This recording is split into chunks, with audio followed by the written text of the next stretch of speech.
I love to see the towns passing by and to ride these rails neath God's blue sky.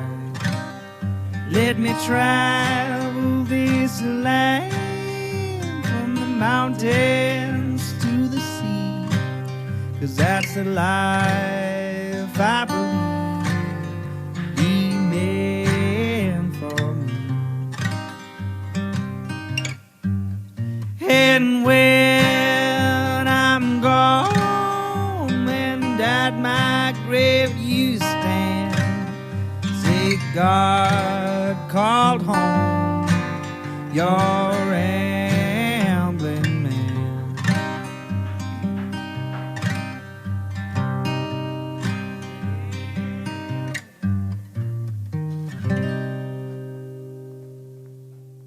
Welcome to Ramblin' Man Podcast, episode number 169. This one's with Sarah Shebaro, and we talk about art and printmaking. Now, I've known Sarah for a while through her development of the print shop Stripe Light, and now she's kind of doing her own thing. If you'd like to learn more about Sarah, you can follow her online at sshebaro.com, SSHEBARO.com. You can sign up for workshops there. I've participated in a few workshops and really love getting that hands-on experience with printing, but she offers different types of workshops. If you'd like to follow her business Instagram, it's Shapes with No, SHAPESWITHNO. Or you can follow her personal Instagram to see her art and her upcoming DJing gigs. And that's Shebaro, just like her website. But yeah, give her a follow, sign up for some workshops. And I hope you enjoy this episode. I really enjoyed talking with Sarah and appreciate her for coming on. Sponsor this week is Feral Giant. Feral Giant is a graphic design, illustration, and social media consultation company based here in Knoxville, Tennessee. So they do work for clients big and small all over the country, all over the globe, in fact. But they also do photography, videography, video editing, and audio editing, website design, SEO, writing, content development. Hell, they'll babysit your kids if it nets them money. So make sure you give them a follow on social media on either Instagram, Twitter, Facebook, or LinkedIn at Feral Giant. And be sure to give them an email today and hire them for your next project. Without much further ado, here's the episode. So Andrea, who came to the class, the workshop, so it actually happened on here because she was like, I want to do letterpress again. I was like, well. That's great. And I said, do I have the experience for you? I was like, but I need an accountability buddy, someone who will do it if they say they're going. She's like, I'm in. I like that phrase. Yeah, accountability buddy. Yeah, I'll have to use that. Yeah. So that's how we came to be for that event. I'd been looking for an excuse to come back, but that was why. Yeah, I should maybe just typeset a list of excuses. But probably don't have time for that, but no, it would be cool in theory. But I think that the cool thing about the small class size, but it was neat with our workshop. It was kind of two people that kind of knew each other, but then the groups of two didn't, the paired up didn't. So it was kind of the best of both worlds. Yeah, and everybody, I don't know, it's one of the cool things. Another cool thing about the workshops is that people have a good time either way, whether or not you know anybody. Yeah. I've experienced the full gamut of all people not knowing each other or everybody knowing each other. I think it's a little more fun if you don't know a couple of the people. I've tried to, when I tell people about it, it's like, you don't have to be artsy or creative to do it. Just come and do it, and it'll be fun. Yeah, I try to keep that in bold, italicized print on the website.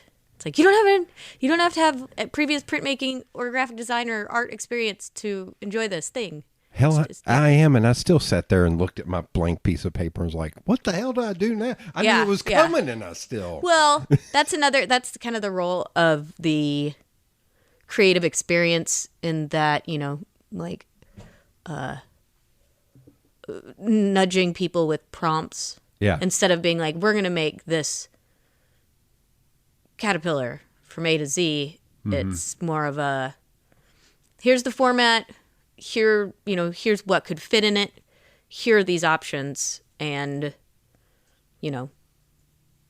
where I sit is how much do you restrict the content? Because you need to do it a little bit so that, people's minds don't explode.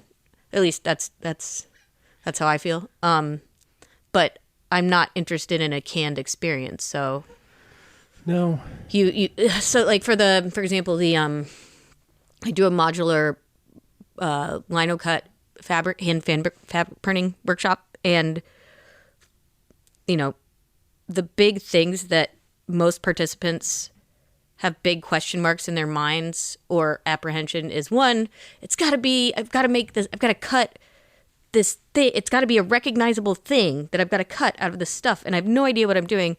And so that I try to make that fall away right away. I'm like, actually, some of the best fabric patterns are simple shapes. Yeah. Or textures, and think about interaction of colors. So like showing examples, the more detailed, sometimes the less dynamic the actual completed pattern can be.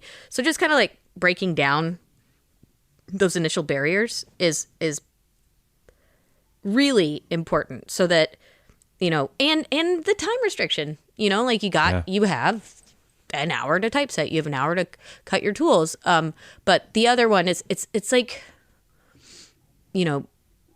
learning a process for me, especially a hands-on process, you don't want to give A through Z all in one go. You want to do A through D, and that turn folks loose and let them immediately practice what was just shown to them. And I learned this teaching at Pratt, because we'd only have studio classes once a week. Yeah. And so if you do all these demos of these very process-laden printmaking elements, and then be like, and they don't have any moments to actually ask questions and try them in class, then there's a whole, like, sometimes it'll be like they'll wait like 5 or 6 days, then get back to the studio and have no fucking clue what to do. And I use that spicy language for a reason, because it's really hard. And that's a very human thing, is to wait until, maybe you had classes all week and you want to get in that weekend, but the class was on a Tuesday. So there's a couple things that keep reinforcing how the workshops I run have evolved, and that's one of them. So after the, learning the having a shape, the other one that a lot of folks in the class are apprehensive about is like, how do I have a drawn shape, or I have a thing, I'm really stoked on it, how do I get it to the block? So it's like, okay, talking about this, then how you get your drawing to your block. And you don't necessarily have to use acetone, or, a lot of times it's not even necessary. There's some very simple things to do. And then after that, using the tools and not gouging yourself, and sharpening them, because that's one of the keys to also not hurting yourself. And all along the way, the other important thing to me is, for a lot of the workshops, especially the non-letterpress ones, you should be able to execute the process at home in some way or another. So that hand-printed fabric element. And so showing the nicest thing you should buy that you're going to be stoked on, as far as like cutting tools and sharpening tools goes, without having to spend an insane amount of cash. So, I like doing that research for the participants and tell people what I've used for a long time, what hasn't worked for me. I'm always willing to try new things. For example, like I have a big issue with water-based ink. That's so nerdy, I know. But, when you use offset ink or oil-based ink, for as long as you've had, and it works really well, and obviously an industrial shop scene, and also in graduate and undergraduate, in the printmaking programs, it's really hard to relinquish some of the control, and the color options and the consistency in drying time that water-based ink doesn't have. But I'm always trying new things. So there's newer things coming out always. I still haven't been impressed.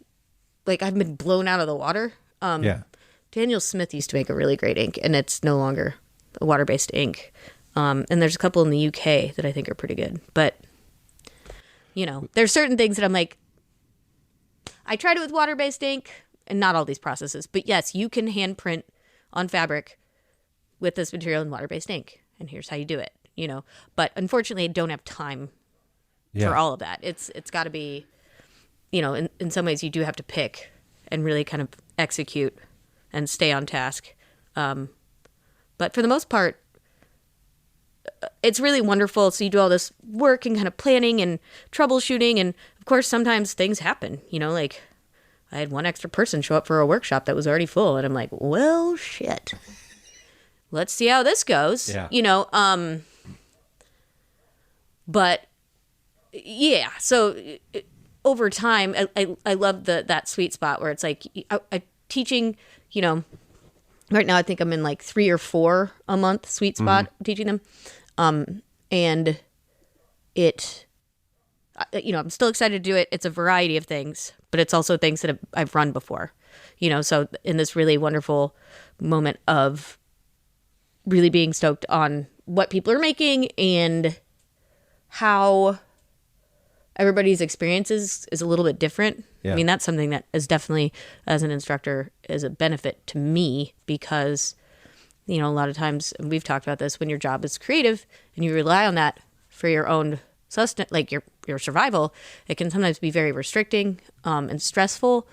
So that part of your brain isn't always engaged, and you do have to be very mindful of that. Yeah. And one of the ways that I've found helps is staying off the internet a lot. Like doing things that aren't work, looking at books, and teaching, like experimenting too, so, if only there was like extra 3 days in the week that you could do that. If there was, 24 more hours in the 24 more hour day. Mm-hmm. I've found that I have a folder in my Dropbox called ideas. And every time I see something, I screen grab it or I put a link. Yeah. And it could just be like, I like how that type is on that. It could not be the whole thing. That's a good point. But anytime I look at it, I'm going to be like, oh, I like how that teal and red play off of one another. So, like that Adeem poster that I showed you. Yeah. When Adeem texts me Thursday at like 4 p.m. is like, I need a poster done by Sunday, I can be like, let's go to the idea folder. Yeah, and that's a good point. Scrolling through, and I was like, oh, I've been wanting to do this barn art thing, and this kind of fits with Adeem's, I'm going to say shtick, just to poke, because I love poking fun at Adeem. Adeem is my lovable little brother. Right. Or little sibling that I can poke at. So I was like, I think that would fit. And I was like, okay, how about this? And I sent a little sketch. Yeah. Perfect. I was like, okay, let's go. And it was a lot easier path to creativity because I already 100%. Had that folder of ideas. I've got a box in there that is an envelope box that is full of just Post-it notes and envelopes, and where I've just sketched down and written down ideas that if I had 4 years, an unlimited budget, and unlimited people to help me do it, I still couldn't empty that box. Oh no, there's no way. No. It's 2 things in response to that. One, I feel as though there's a very valuable lesson in what you're saying. I think initially when I started, especially doing design and illustration, that I had to reinvent the wheel every time I got a job. Yeah. And a part of that maybe is true initially because you want to develop your style and build your body of work.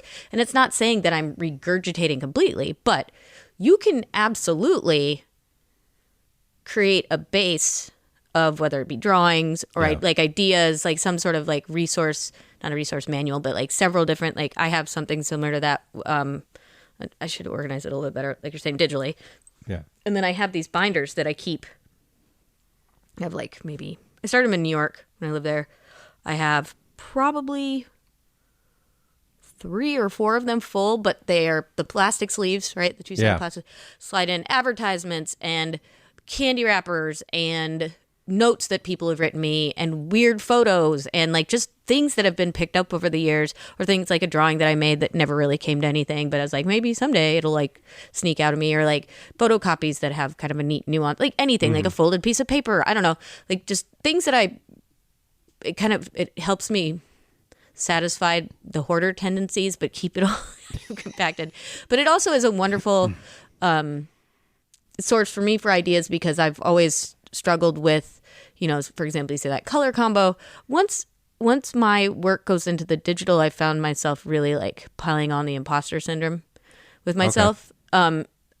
And so because like I came to it from an analog approach, and I love to see the grain of paper and, the dings on the type, and, like a risograph is a good example. It has a specific grain to it, transparent ink, and like just, like things that are really popular that you can get, like the Xerox pack digitally.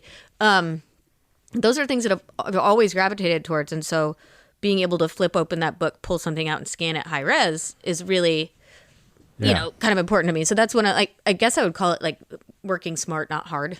Yeah. And developing your studio practice and discipline as an artist is one thing, but as an illustrator and designer, there's a lot more for me. Maybe not. Maybe, I don't know. You think you have to think a bit differently. You're collaborating always. Yeah, I think, and while that's not always the case with art, I think a lot of good work is collaboration. But like really with design, you are collaborating. So I will say, in that, I'm going to pull from like 3 different things you said to go to this. This is going to be weird. I swear I'm not shoehorning this because I'm curious to hear your perspective on this. So I got asked by Ashton to be part of the Pentaculum at Aramont. Oh, yeah, totally. In the 2D printmaking. So I show up. I didn't know what the hell was going on. I have an associate's degree. I've been a graphic designer and a marketing person for 30 years. I don't have a BFA or MFA. So I walked into this room and I was just like, I assumed we were all going to work together. And I had talked to her about, I was like, I would be happy to talk to people about how to do social media. Yeah. And then I walk in this room, I was like, oh, that person has 75. Dear jerk. Bryn was in there. Yeah, I like Bryn's amazing. Oh, Bryn has like 75,000. She doesn't need some schmuck like me telling her how to do social media. She knows how to do social media. Yeah, she's really good at it. I was like, I could tell her algorithms and what's changing and all that shit. But I was just like, oh, I thought we were all going to work together or we were going to talk, and everybody just sat at their table and did their own studio, thing. Yeah. And I was like, oh, this kind of sucks because I didn't bring anything to do. Yeah. So I was digging. I was like, well, I had done this one art piece for a show at the Central Collective where I'd taken construction paper and I would figure out because a lot of my drawing is very flat. Okay. So I was like, oh, what if I drew something and then cut out the construction paper and build it 3D? Yeah. So that's what I did for like 5 days. And I was like, 4 days until I finally asked somebody, I was like, I haven't done screen printing in a while. Can you show me how to screen print? And she took an entire day and showed me every step, Stephanie. And it was awesome. And I was like, you didn't know that you could ask of that? Or? No, I didn't know that everybody wasn't going to be working together. I thought we were all going to. Yeah. I think, so I got asked to do it as well this last winter, January. Is that when you went? I went January 2020. Okay. So I went, and then a month and a half later, everything shut down. Okay. So it was great. So you did it. You're great. blaming yourself for everything. I'm kidding. Yes. But I think it was one of those, I was like, maybe I didn't get that communication, but it very much felt like everybody in here has an MFA. They've had to do this before. They understand it. And I was like, I think I was the only one in there without an MFA. I will say that I didn't completely know. I ended up not being able to do it, like schedule and money stuff. I had to be around to work. It was also a lot of money. That was another thing. I was like, thank God I had contract work that they don't really let you know up front that you're gonna have to pay part. And I believe there are scholarships as well. But it is an amazing idea, and just to like the energy to feed off of. But I will say that I've known about Pentaculum for maybe this 2018 or 19, and I really didn't have a clear idea of what it was either. So you're not the only one that. I mean, but I met people there who have become very close friends, which I love. Of course, no, I think that I think Brandon Donahue who's an amazing person, is doing the coordination with that, and so seeing a lot of friends and peers that are incredible tradespeople, artists, craftspeople is really wonderful to see. And I will say the two things that cracked me up the most, I knew nobody in my room. And because it's me and I can talk to a wall, I started talking to people in ceramics. Yeah. And start talking. What room were you in? I was in the 2D in the printmaking. Yeah. And then I just started talking to people in the room. And one morning I went and got donuts at Donut Fryer. And everybody's like, are these for us? I'm going to go, oh, none of y'all have worked in corporate America. Yes, they are for you. It's like they're all for me. Somebody always brings in donuts. I was like, and some of them were like, it's the great can I conversation have a second starter. one? I was like, yes, that's why I can get more. It's literally 100 yards away. Yeah. And I do not need another excuse to go to Donut Fryer because it's awesome. Yeah. But it was just funny watching people. I was like, yeah, get them. I was like, what else do you want to do? It's probably a conditioning from, in grad school having to eat or have meals through the art opening system. Oh, yeah. Well, the only reason I mentioned the MFA is because when you get MFA, you are on your own. You know how to do your own thing, I guess. But no. But for me, I was just like, man, I was hoping like we would do something every day. Yeah. And we ended up going on field trip I was the only person from Knoxville. I think I was only like one of 3 or 4 people from East Tennessee in the entire thing. Huh. That's cool. And that was the funny part was one group was like, we want to go try moonshine. And I was like, oh, Jesus. Okay, I'm going to go with you. Yeah. And I essentially had to carry one woman back, a ceramics person. I will not say her name, but a ceramics person. And she was like, this is so much fun. I was like, oh, my God, you're so drunk right now. Oh, my God. Imagine if she drank real moonshine. Yeah. That was the funny part is you go, you pay $5. Oh, is it a tasting Yeah, thing? and they line up like, God. Ugh. Excuse me, like 12 half shots. And I'm sitting there just pounding them and just stone cold sober. And they're like, how are you? I was like, well, this is not real moonshine. No, it's not. It's really not. This is sugar. Yeah. This is sugar. If you drink real moonshine, yeah, you should be in a safe place. Yeah. But I was like, this is hilarious. And they were all just, by the time we got to the third place, I was like, I don't know that any of y'all need to be, oh my God, they're still going to serve you. Wow, there are no morals in Gatlinburg. Of course they are. Yeah, they got to make their money. But it was hilarious. Like, it was carting them around. Then we went up, like, the chairlift. And I was like, what are we doing? Oh, the Anarchista? No, the other one. The old school one. Yeah, okay. Where that bridge is. After the moonshine? No, that was a different day. That's good. The bridge thing scared the shit out of me. I'm not good with heights, and it was a windy day. And it's not new. No. So... But we did those things, which finally by the end of the week, the first couple days, I had strong imposter. I was like, I'm an idiot that doesn't know shit about fuck. And I'm stuck here with all these artsy people that no one is talking. Like, it is very weird. I think part of it is I have unlimited studio time right now, and I'm going to bust ass. That's what later on a couple of them told me that. And then it came to the end of the week and they were like, we're all trading art. And I was like, oh, I don't have shit. It's like, can I just give you money? Can I Venmo you? Like, what the hell? Like, one guy gave me like a piece that I looked up later. I was like, he sells that on his website for like $120. And he just gave me one. I was like, I feel like an asshole. I wouldn't, because those places are essential to people connecting and developing skills. So you said something about after you graduate with an MFA, you know how to do stuff on your own. And I would say that's not necessarily true. It depends on the MFA program. Okay. I think a lot of MFA programs are very stunted in their, not all of them, but the problem with some of them is they focus so much about processing, putting forth their ideas of art with a capital A, what's hip, what's good subjectively. So you have not listened to the episode with Josh Shorey where I essentially just yell the entire time about art. Yeah. I was like, dude, I come from marketing and PR. Sure. Like, a lot of it is bullshit. I do feel as though art programs, fine art programs specifically, need to take a couple cards from the deck of places like FIT, the Fashion Institute of Technology. So process, production, really diving into technical elements, which Yes, some of these places do, but a lot of times, and I did have a good grad school experience. I do wish there was more professional practices. The professional practices brought forth, while they were thorough, did not prepare me for working as an artist outside of academia.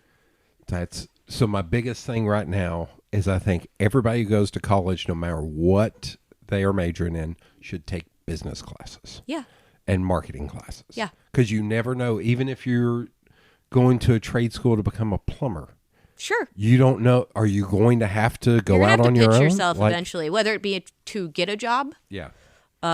Or if you're working freelance. Yeah. Or, and I agree with that. And I think it can be worked in relatively easily. Unfortunately, curriculum is just kind of, and curriculum is set a certain way, and I know there's accreditation and evolution of that, but I don't see it going in places that are actually helping the students be more prepared. And again, I might be wrong, and I'm not diminishing the hard work of the individuals that are teaching at these places, and it all depends on where you're going. So, for example, University of Tennessee, in the printmaking department has like 3 or 4 instructors. Most of them are tenure track. So they're sticking around. Some have only known academia their entire lives, which again, I'm not saying is a bad thing. I just think that maybe their idea of art and their perspective of how to navigate the world outside of fine art academia isn't as reinforced as it should and could be. Whereas, working at Pratt, this is also not necessarily the best thing. There was like 15 instructors in the printmaking department, and one of them was tenured. Yeah. So all these other people, they told their students, and the students really experienced what else these individuals did to make a living as an artist. Yeah. Right? So one of them was a chromist for like a blue chip screen printing shop. One of them had their own print shop on the side. One of them taught also at Parsons and whatever, So when students can actually see a variety of practicing artists and how they're getting by and their studio practices, I think that's much more beneficial. And that doesn't necessarily have to happen inside of the academic structure, but there needs to be an effort for the academic structure to introduce those principles and those people into curriculum. So I work with a guy who is, hell, I don't care. I think I've slandered West Knoxville a lot on this podcast, so that's fine. No, I'm not really having a problem with that. That is very much a West Knoxville person. His mom is a Republican politician person. Sure. And he came in the office the other day, and we were talking about charter schools. Mm-hmm. And we got down that hole. It started out with, we were talking about, we do these insurance tip videos once a week from the owner. Cool. Because he's been working in insurance literally his entire life. That's a great resource. His grandfather started the business. His dad ran it for years, and he's 25 years in. He's been doing it since he was like 18. That's wonderful. And so we do these tips, and he is just, it would be about like me explaining how to use the clone stamp tool in Photoshop when he talks insurance. So I was like, I'm telling you, people are talking about potholes, because potholes are becoming a really bad problem, especially in the state of in Tennessee. Yeah, and East Tennessee. And nobody really fixes them. I was like, it's this time of year. I was like, I don't even care if there's no insurance coverage. We should be talking about potholes, because people on Reddit, people on social media, they're all talking about this. There's news reports. We need to get in the ether. Like, this is all happening. And so we start talking about that. And the West Knoxville guy was like, yeah, they should be fixing that. I was like, well, Bill Lee has set aside $3.3 billion. Yeah, he's sitting on a pile of money right now. $3.3 billion for a fast pass lane in Nashville. I was like, you know what? I've been in Nashville during rush hour. Guess what? They wait 20 minutes and it's gone. Yeah. I was like, it's the dumbest thing. It's not going to fix anything. I was like, somebody got into his pockets and were like, you do this. I was like, that's 100%. how all this is grift. And I said, it's like charter schools. And so he was like, explain to me. And I said, I have a very rudimentary knowledge about what charter schools are, but here is what I have read. And I explained it to him. And he's like, that's messed up. I was like, no, what's messed up is they've been denigrating our education system for the past 40 years 100%. to get to this point. Yeah, we just have some of the worst paid teachers in the United States of America. I was like, with the shittiest union. I mean, the union is there for a reason and it's good, but they keep losing important things that allow them to survive. Really, that's why we're losing teachers at an insane rate, and I mean, and a teaching assistant makes, I think, $10 an hour. Jesus. But I was telling him, I was like, was it Common Core? Whatever, you have to meet these standards. Yes. I was like, so when I was in high school, I don't know if this is the same anymore. I said, here's a good way of thinking about it. You had 3 levels of English. You had honors English. Yep. Those were the really smart kids. There was probably only 8 to 10 people in that class. So 8 to 10 kids in one class with one teacher. Mm-hmm. So they're reading like 3 books a week. Like they're tearing through shit. Then you had standard college prep, which were the kids that may be going to college. So it's a little bit upper level. Let's say you read 1 book every week and a half. This is the best way I can describe it. Yeah. And then there's basic, and it's like, these kids just need to graduate high school. It's like, these are kids who are just going to go out into the, I would say, blue-collar workforce, not slandering that. They probably don't have to read any books. Oh, there's nothing wrong with the blue-collar workforce. Honestly, I would encourage, one thing that I didn't do is take time off between high school and college. And, trade schools seem, I mean, I think certificates, trade schools, like, you don't have to get a 4-year degree. No. Because a lot of times it's really expensive and you're not getting a lot of value out of it lately. Not saying all the time, but I'm saying that, there should be more, we talked about that. Like, there should be more, like, non-corporate elements in these high schools that allow students to explore a lot of different options. College is one of many, but because colleges are basically corporations now, they make it look really good. They make it look really worthwhile. A lot of us that are older have this idea of you have to go to college, which I don't personally think necessarily is the thing anymore. I would say take your time. Well, I laughed at their corporate, because I remember when my buddy was in the MBA program at UT 20 years ago. I think it took him 2 or 3 years to get through it. Now, every time I see ads for the MBA program, which are like on the side of the road, on the interstate, giant billboards, they're like 9-month fast. It's like, because they know they can make more money. Yes. I was like, it's not, it doesn't matter what the people learn. It's about making more money.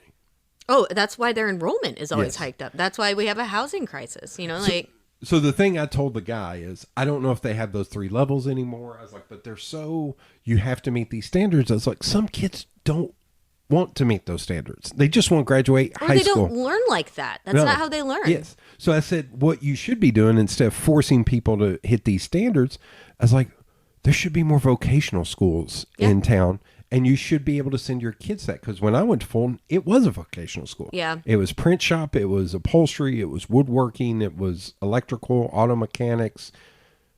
Hell, they had drafting. You could take drafting. That's great. TV and audio. Radio or TV VCR broadcast. repair. Yeah.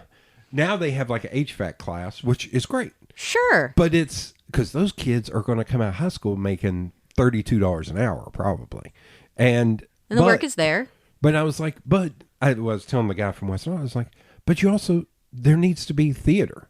There needs to be band. I was like, some people learn social skills from being in band because you're forced to being around people and it's on your own. All these people bitching about kids being at home playing video games. I was like, have band, have theater. Yeah, we are. Have sport. I mean, sports. I grew up in a stupid small town. Stupid small, not stupid and small. I grew up outside of a town of 900 people, which I think is now like 750 people on a farm. My graduating class is like 32, I think. So you have to get along with everybody. And I kind of jumped in full force, like got involved in sports, and still like art was my main thing. Always has been. But I didn't really feel like I fit in. And I know a lot of people definitely feel that way. Not trying to be cliche or anything, but it didn't really fall into my real good group of friends. Like, oh, these people are weird like me, which, there's so many different ways to define that. But when you finally do realize that, like, oh, I don't get nervous when I'm around these people, and I don't, feel like I have to do something I'm not doing. Not necessarily weird peer pressure, but I think you know what I mean. But that takes time, and you're right. It takes a certain, like, maybe band is the thing that makes you come out of your shell, or a D&D club, or chess, or the more opportunities to interface with an actual person, the better. Well, there's a friend of mine that her daughter is. When I first met her, her daughter was 11, and she was like, I don't know that I want to allow, or 10 maybe, whatever she was. She was like, I don't know that I want my daughter to play sports. I was like, let her play sports. Yes. If she wants to play sports, because it teaches her how to lose, which is very important. How to work with others. And it teaches you how to be around people. Mm-hmm. I was like, it's great. I was like, I know there's a lot of knocks on it. So to your point, so when I went to school, the jocks thought I was a nerd because I was in college prep classes. Mm-hmm. The nerds thought I was a jock because I looked like me and played sports. Mm-hmm. The only people who accepted me were 3 girls in my art class. Well, sounds like you got a good deal then. And the other one was black people, because black people did not give a shit. They were like, I don't care if you wear glasses and play sports, you're Jody. I was like, thank you. But it was weird. High school's tough, man. I can't imagine it now. Or middle school sucked. Well, I have a cousin, when he was going through high school, he really had he was a smaller kid. Yeah. And his parents actually brought him down here for me, and I took him and we hung out with one of my friends. We played video games. We did all kinds of shit. And at the end, I told him, I was like, here's the deal, dude. Just duck your head and get the hell through high school. Yeah. I was like, you're going to find your people. But it's true. You're going to find your people, but they're probably not there. I was like, just wait. You'll find it will always get better, dude. And he's fine now. Yeah, like I said, I don't know what it's got to be pretty tough. Well, I think those standards in school are just nuts, because it's like, and it's also the anxiety it's causing those kids because of the pressure of like, no, you have to do this. I was like, hell, I made like D's in science and C's in math. Because it was just like, I'm not going to use this. I'm going to be a designer, or I'm going to be a printer when I grow up. I'm not, math, I think there is a lot more pressure. I mean, I always got good grades, reasonably good, pretty good grades. But I do agree, again, like the whole college, it's been a while since I've applied to a college program. But, the transcripts and all that stuff and how much weight they put on that is pretty insane. And also, you're a 17 or 18-year-old kid signing an $80,000 contract. That's another thing I have a problem. I mean, holy shit. So that system obviously needs to be deconstructed from the top down. The advisors are trying their best. Sometimes they don't, but I can understand, because they keep getting more and more and more people piled into their basically advisement pool. Things change so quickly with finances, how to pay them, when they're expected to pay them, who is eligible for what. And so they have to be very knowledgeable, but sometimes they hit walls too. And there should be accountability on the university's part to actually look at what the student's doing. Yeah. And advise them fiscally as well. And that never happens. Nope. All they see is do, re, mi. Mm-hmm. It's nuts. It is. And I think it's a grift. Yeah. Like. Well, there's a guy, he's a dickhead now. But he wasn't a dickhead back then. There's 2 people, I will say, that are dickheads now, but I'm like, I swear to God, there were points where they were actually good people. Is it possible that they could stop being a dickhead in the future? I don't think so. Okay, well. One of them, maybe. Okay, well. The other one, no. There's always hope. So the one is Joe Rogan. Like, there was yeah. There was a point where he was a great interviewer. Where he would be like, I haven't, it's kind of like Rush Limbaugh. I mean, Rush Limbaugh is we don't want to get into like tit for tat thing with these awful people, but you listen to him and you just immediately are just like, I can't. But back in the day, Rogan would be like, I want to learn about cryptocurrency. Sure, and this is like 8 years ago. Yeah. And he had this dude on, and I listened to both of those episodes. I was like, holy shit, this is insane. Like, and it's very informative. Yeah. And then he just turned a curve. He learned he could make more money by being a dickhead. But yeah, and like, doesn't he? Oh yeah, He sells stuff. Like, doesn't he do the boner pill thing? I don't know. Like, he's just like, I mean, the amount of. Yeah. Yeah, I know. He used to be good. The other one is Micro. Okay. Micro used to have the show Dirty Jobs. Yeah. Oh yeah, I remember He's that. fucking awesome. Yeah. He's become a right-wing nut job. Really? Yeah. Oh, in the last like 5 years. But I always use him as an example because like. Is he the one that could possibly be undickheaded? Yes. Okay, cool. I don't think Rogan can. I think Rogan's. No, I mean, once you get that far up your own ass and are doing really You beat well me to it. by I was it. going to say, he likes the smell of his farts a little bit too much. Exactly. Him and Chappelle, they like the smell of their farts a little too Sure. much. I'm more. I find him to be way more problematic, Rogan, because a lot of these people go after folks without a platform or victims, or they know who they can really fire up. Yeah. And into action. Yeah. And when it really gets bad, obviously we see violent attacks and we see, mobs and we see people getting hurt that are peacefully protesting and really everything in between. So these people saying that that's just words, that's fucking wrong. Because as soon as my policy is as soon as your words incite violence. Yeah. Or a possible public health threat. Racist, bigoted, sexist, obviously, again, we're going into inciting violence territory, then that's no longer free speech to me because you're affecting the health of somebody else, right? Yeah. I think that's where it should stop. And unfortunately, a lot of these people don't believe that's true. I mean... Well, and it's the same problem I have with Gary V. Do you know who Gary V is? No. He's some kind of schmuck motivation guy. But he's some dude that it was something crazy. Like his parents own an online wine ordering company, or they own a wine company, and he put them online, and they went from being like $1 million a year company to like, let's say, a $20 million a year company. And his big thing is he's like, you just got to rise and grind, bro. You just got. Oh, is this like a Dave Ramsey thing? Yeah, kind of. But his big thing He's is a butthole too. He loves to cuss, and he thinks that he tries to seem cool. But my problem with Empathy Wines. Oh, I'm sure. So, Software company Resi, and Empathy Wines. But him and Rogan are the same in that the problem is the people listen to him. The guy who's driving a forklift that's listening to him going like, yeah, I'm just like them. Is like, no, you're not, because you don't have $100 million safety net to where when you say the fucked up thing at work, you're going to get shit canned and you're going to lose your wife. You're going to lose your kids because that schmuck, those two schmucks they have a safety net. They do have a safety net. Also, and they don't. A lot of those individuals.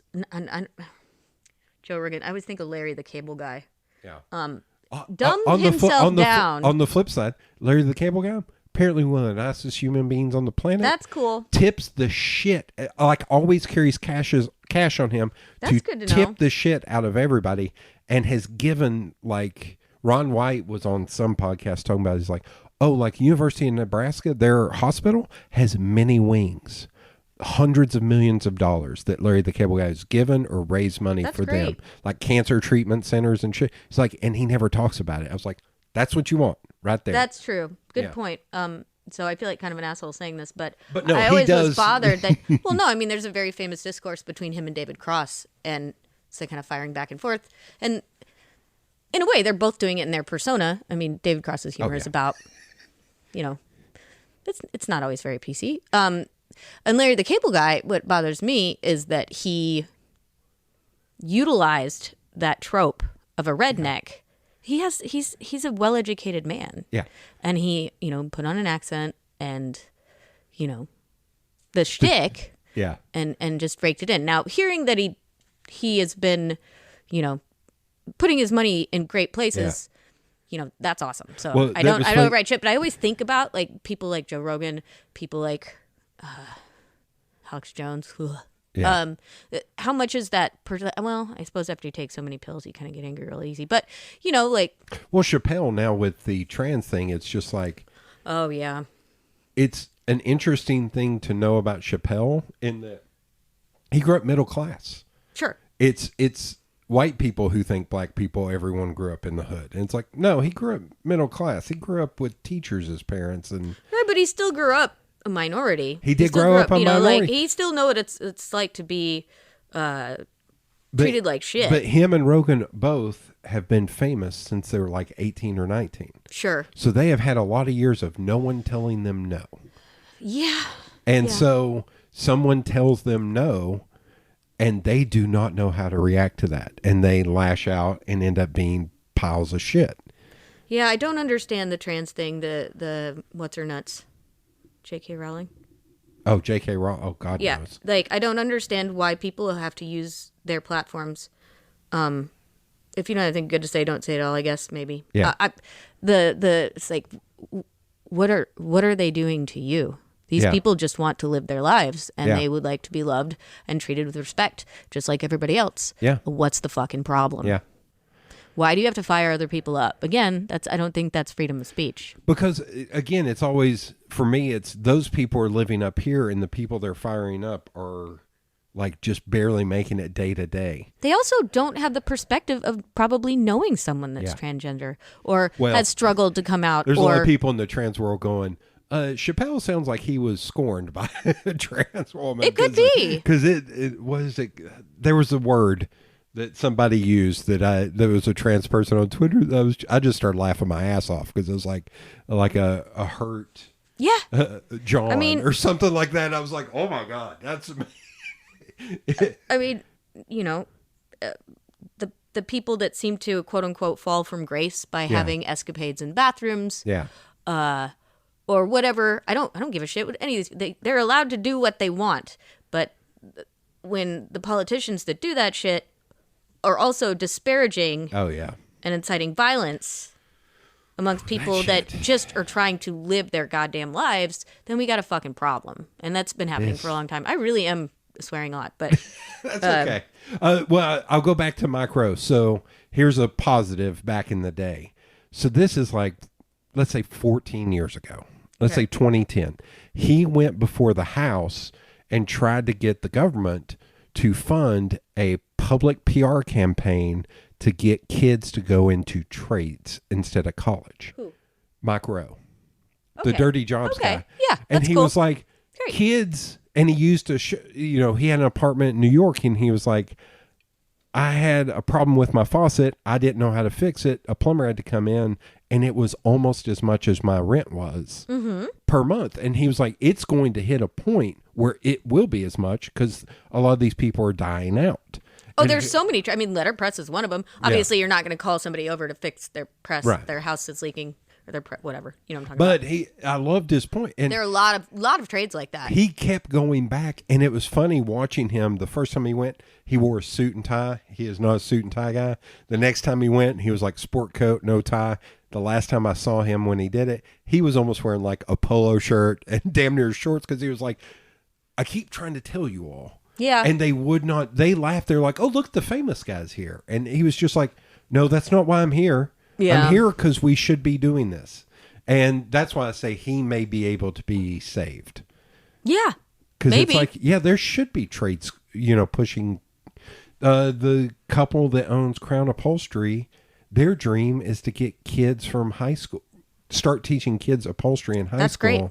That's so what should be happening. Yeah. Yeah. So they can, have I met a couple of their employees. Yeah, Chrissy is one of them. Yeah. She's the one who had the daughter that she was debating whether or not, I was like, get her into sports, man. Yeah. I was like, it's not for everybody. No, but if she really wants to do it. Well, and I know he is people are not a fan of the other name. Hell, I'm just mentioning all the names today.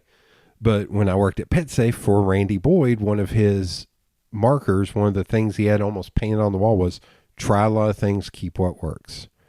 And I was like, that is actually a fucking great. That is something, again, I have a problem with academia. Academia Most of the platform is like a side, but adding to what we were talking about, most of this, the curriculum is based on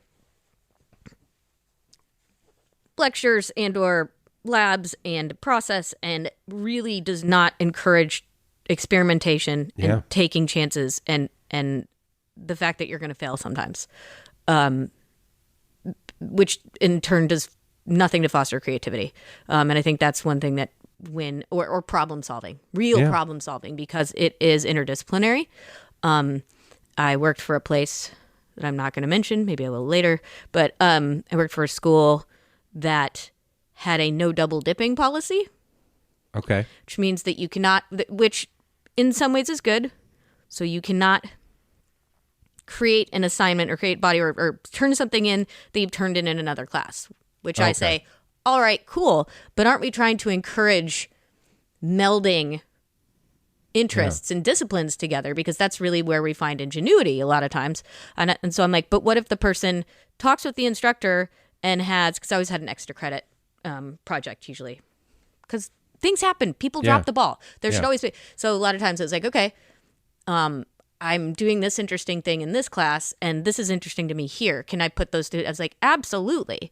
If that means you can devote like twice the amount of time on that. Now, if you phone it in, it's still going to be a shitty grade, right? But I think that those policies aren't clearly stated enough. Because you also could have figured out a better way to do the thing a different way. Exactly. So instead of so many people that have come to me to take workshops, like, oh, I took this printmaking class in college, like, felt like I was just like so busy because you have 3 studios and you have like, and especially at Pratt, because it is so studio centric, but I also saw this, I've seen it everywhere, but really at Pratt is like, these students are run into the ground with how much they have to do, and how are they actually supposed to stop and decide if they really like something? If they find value in it, if they can take it and put it somewhere new, or collaborate with someone, or really, I think one of the reasons why we don't see a lot of actual professional practices, because it's like, maybe I'm shooting myself in the foot here, but there should be a pumping the brakes a little bit in order to allow some of the things, and it doesn't have to be like, okay, look at this tax form and look at this. No, it's just like bringing in people, having conversations. One of the things when I talk, a student almost always raises their hands like, how did you get here? So if all you have, or the person, even if they're the best instructors in the world, professors in the world, if you have a very limited of number that have kind of all gone through the same process, there's going to be a question mark. Well, I go back and talk to those kids at Fulton. Mine is on a smaller level, but I go back to talk to those kids at Fulton, and every time I get up there, I was like, you can make a living making art.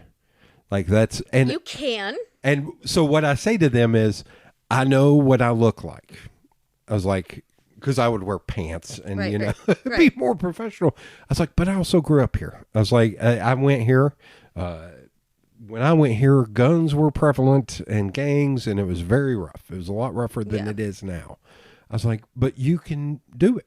Like, you just have to know you want to do it.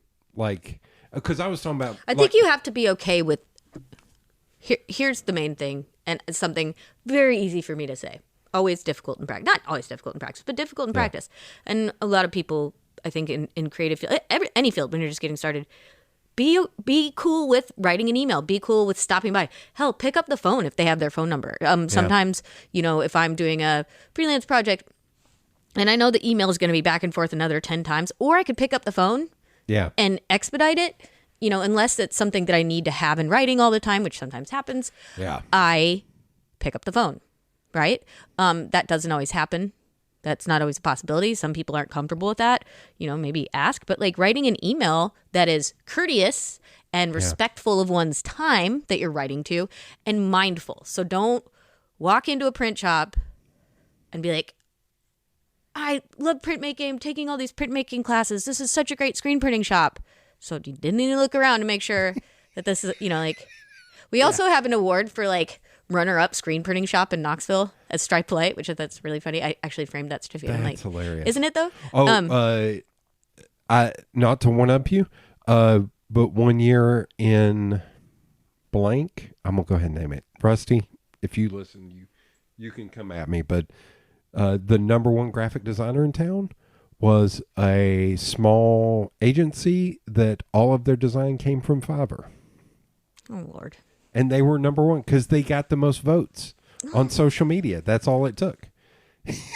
And I was like, holy shit. Maybe it was a bot. When I saw it, I just started laughing. Yeah, me too. I mean, I see the pay-to-play Knoxville Magazine, City, Yeah. CB, they had the best of, and that was real funny. I've never even been up for best podcast, and I've seen lists of like top 5 podcasts. I was like, 4 of those 5 have not published an episode in the last 4 years. Oh, shit. And I'm still not on there. I was like, Yeah. that's hilarious. I was like, I don't care. No. Because it's all, anyway, sorry. No, I feel you, but I would go back to, you know, and again, maybe I'm full of shit, but, you know, do you want to be a tattoo artist? Okay, you got to be okay walking into a couple shops. Again, you got to be it's easy to do, and like, sure, maybe you'll strike out, and like, there are dickheads in the world. We've already established this, so maybe you're not going to get the best reception sometimes. But if you are very dedicated, it's not going to be the easy road. But if you really want to know what goes into a tattoo internship, yeah, go to Reddit, go do all your YouTube videos, whatever. But walk into a couple shops. So this is, my little sister went to Tennessee School of Beauty to do nails. Mm-hmm. And she's really good at doing art on nails.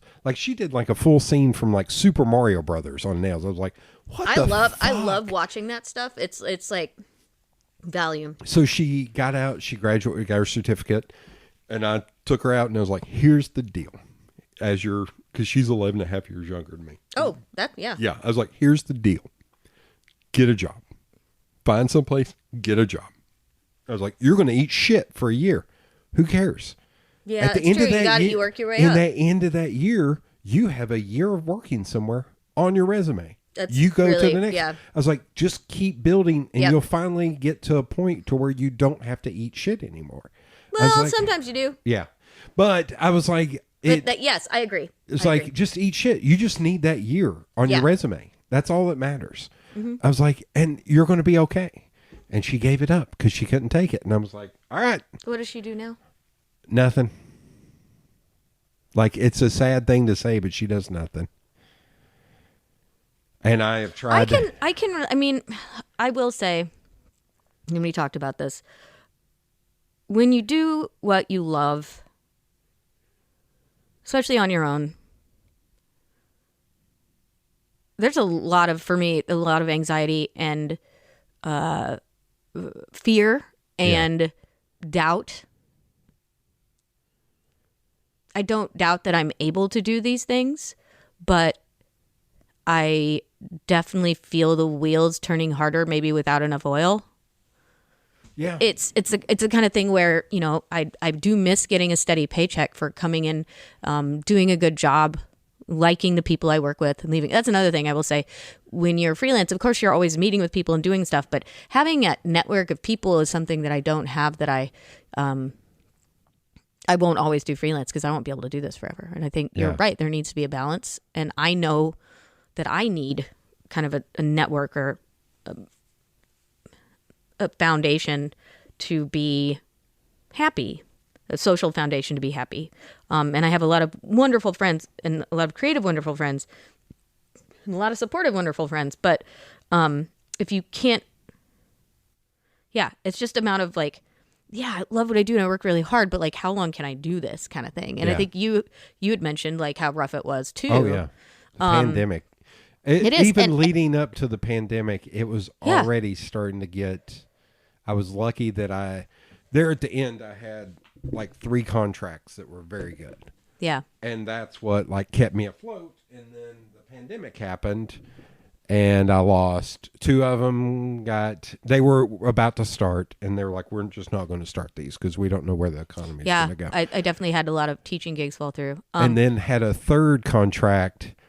The time had run out on it and they're like, we're not going to renew this. Everybody was terrified. Sat right there at my computer reading the email going, how the fuck am I going to live? Like, I don't know how I'm going to live. I had those. I still have those moments. And it was a scary probably 30 minutes of just staring into that email. Like, just 30 minutes. Yeah. Well, there was a certain point where I was like, I have to move. because this will be debilitating if I don't. Yeah. I think I got up and went for a walk. I think that's also another thing. You have to know that if you aren't able to put things in perspective and at least try something and move forward, ask for help occasionally, something I need to still work on, then again, freelance isn't for you. One thing I'm going to get on the soapbox because I don't know if this has been talked about in your show, but how folks look at freelancers as and how they treat them always is something that very much used to bother me. Now that I do it full time, is really aggravating in terms of how they look at payment. I laugh that there was one point where I did work for a small PR firm that probably had, let's say, 6 employees. Okay. And then I did work for a major corporation, and it took the major corporation 6 to 8 weeks to pay me. The small PR firm, within a week, I had a check. I was like, because they know. Not always. But it was like, it was the difference in like because I knew the person who owned it.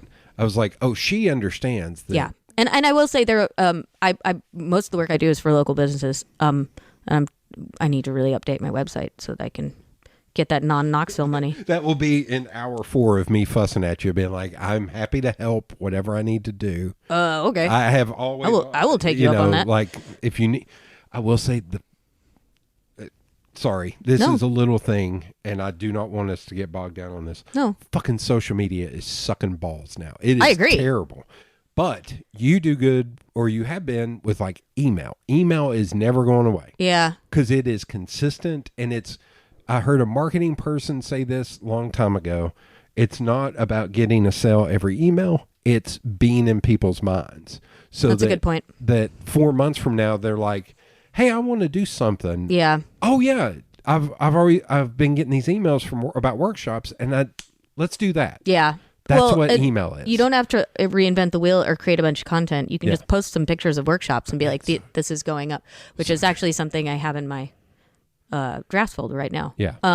Anyway. No, but my personal opinion is like, it's so much harder when it's just you versus a firm. Yeah. And while I would say 80% of local businesses are really great at paying right away, I like to use the analogy of getting a pizza. Yeah.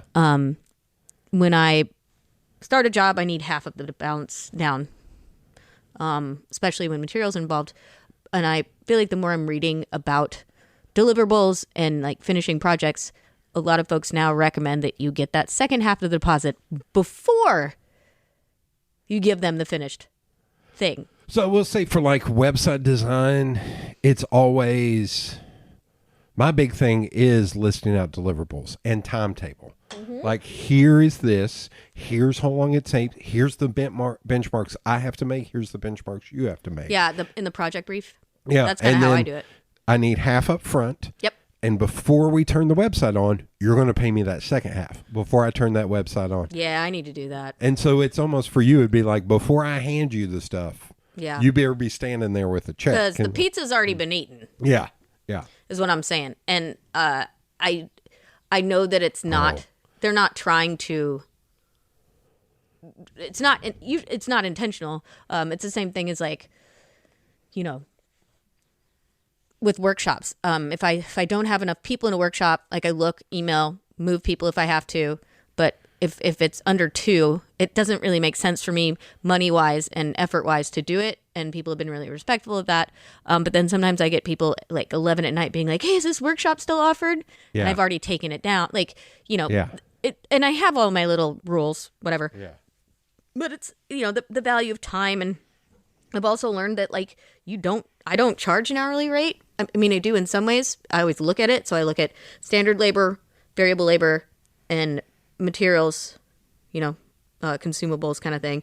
And that's something that Brian Baker really championed when he started that. But I've kind of modified it and dovetail it with a project brief. And then there's a lot of other things that go into it. Like you're talking about correspondence, and research is huge, especially for illustration. And so there are a lot of things that, I don't think an hourly rate is appropriate in a lot of ways, because the more experience you get, the better you get at it, the more, the quicker or like the better the ideas, hopefully. And so you're kind of shooting yourself in the foot if you're breaking down everything strict hourly. So there is a young artist that I'm mentoring, and she keeps asking this question, and I almost need to just write it up and copy and paste it because I tell her the exact same damn thing every time. What is it? And it's something like, somebody has commissioned me to do a mural. Okay. How much should I charge? How big is the mural? How Without many colors? any things. And I was what like, material is it on? So, but let's say logo, just so it's not materials. I was Okay, like, well, that's, poster. I want a poster. How much is it going to cost? so something okay. like, I was like, figure out how many hours it's going to take you. Mm-hmm. I was like, she's already getting I have it in an email signature line. When I send you a proof, you get two sets of changes. Yep. And then when you send me more changes, it reverts to hourly. Yep, that's what I do too. And Two revisions is my rule. And I said, you need to have that written in there. You need to figure out how many hours you think this project is going to take you for that, like materials. Oh, over there. Go get it. Yeah. I totally agree with that. How many material, but just, you don't have to give a breakdown of your hourly. You can give them a project price. And I said, you also should probably always add in pain in the ass fee. Because they're always going to add budget. Not everyone is a pain in the ass. But yes. You can say, I always say, put an extra few hours in your estimate.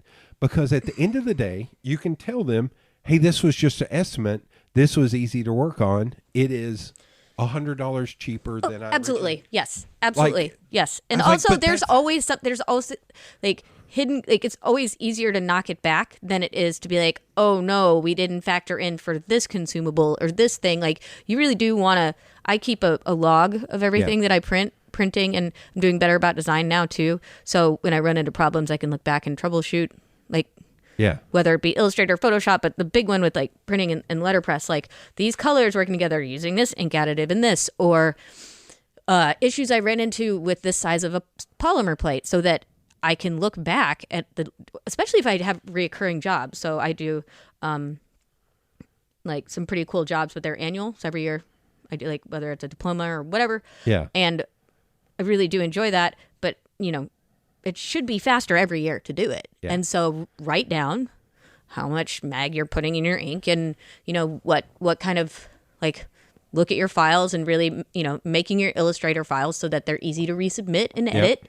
Yep. You're setting yourself up, like, and then again, like, thinking about tools. So, my illustrations, like, do I want to create them in vector or keep them bitmap because I like the drawn element of it, but having them ready so that if I want to create kind of a thumbnail or a quick thing, then I can without having to backtrack and do all this stuff. So, I've definitely become the type of person where I have an actual analog binder of things that I can look back on, and it's all dated, and it's like from like when I worked on each press to what job I was printing to what ink colors I was using. It's been very helpful. Yeah. Because you forget a lot about that stuff. Yeah. I mean, and you do and you don't. There's muscle memory. But like this really allows you to be like, nope, that is for sure what I did the last time. And this problem happened, and this is how I avoid it. There was one client I had that when I first started working with them, I just charged them however many hours I worked on the project. Mm-hmm. And that was it. They could have as many revisions as they wanted because it was just hourly. Yeah. But here's the thing. Then I learned about a year in, I was like, I'm having to chase them down for payments like 2 months afterwards. Yeah, I know that feeling. And I was like, that's my time. And I was like, anything it's very frustrating. Billed them before, I would add an extra hour because I was like, I'm going to have to chase them down for money. And then in year 2, that bumped up to 2 hours. And then that bumped up finally to the end of me working with them was 3 hours because I was like, when I do a job for you, it's 5 months of mortgage payments. That's how I broke it down for me. I was like, it is 5 months of mortgage payments, and I am having to chase you down for 4 of those 5 months. I was like, do you know what kind of stress that is? I was like, you are killing me. And it ended up, I didn't lose them as a client because I did that. I lost them as the marketing person knew he was like, I don't give a shit. He was like, they should be paying you on time. It's bullshit. Mm-hmm. Like, he actually brought the accountant in the room and was like, what's haven't paid him yet. Usually it is like, I've definitely had to deal with like, budgets and vendors and stuff like that. Like when I worked at Pratt, I was an instructor, but then I was also the technician, and making sure, we had a lot of small vendors that were wonderful people.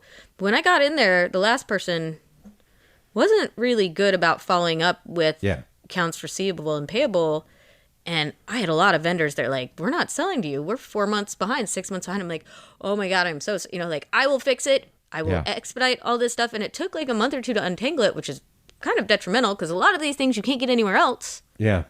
But a lot of it was like the accounting department just not giving a shit, Like, well, them, it ended up, they sold the company and had a new CEO. And I went in there, met with him once. And you're like, nope.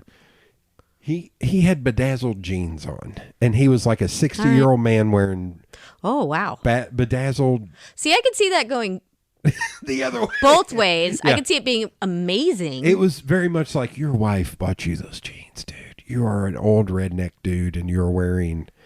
There should not be bedazzled on like the butt of Jersey Shore bedazzled.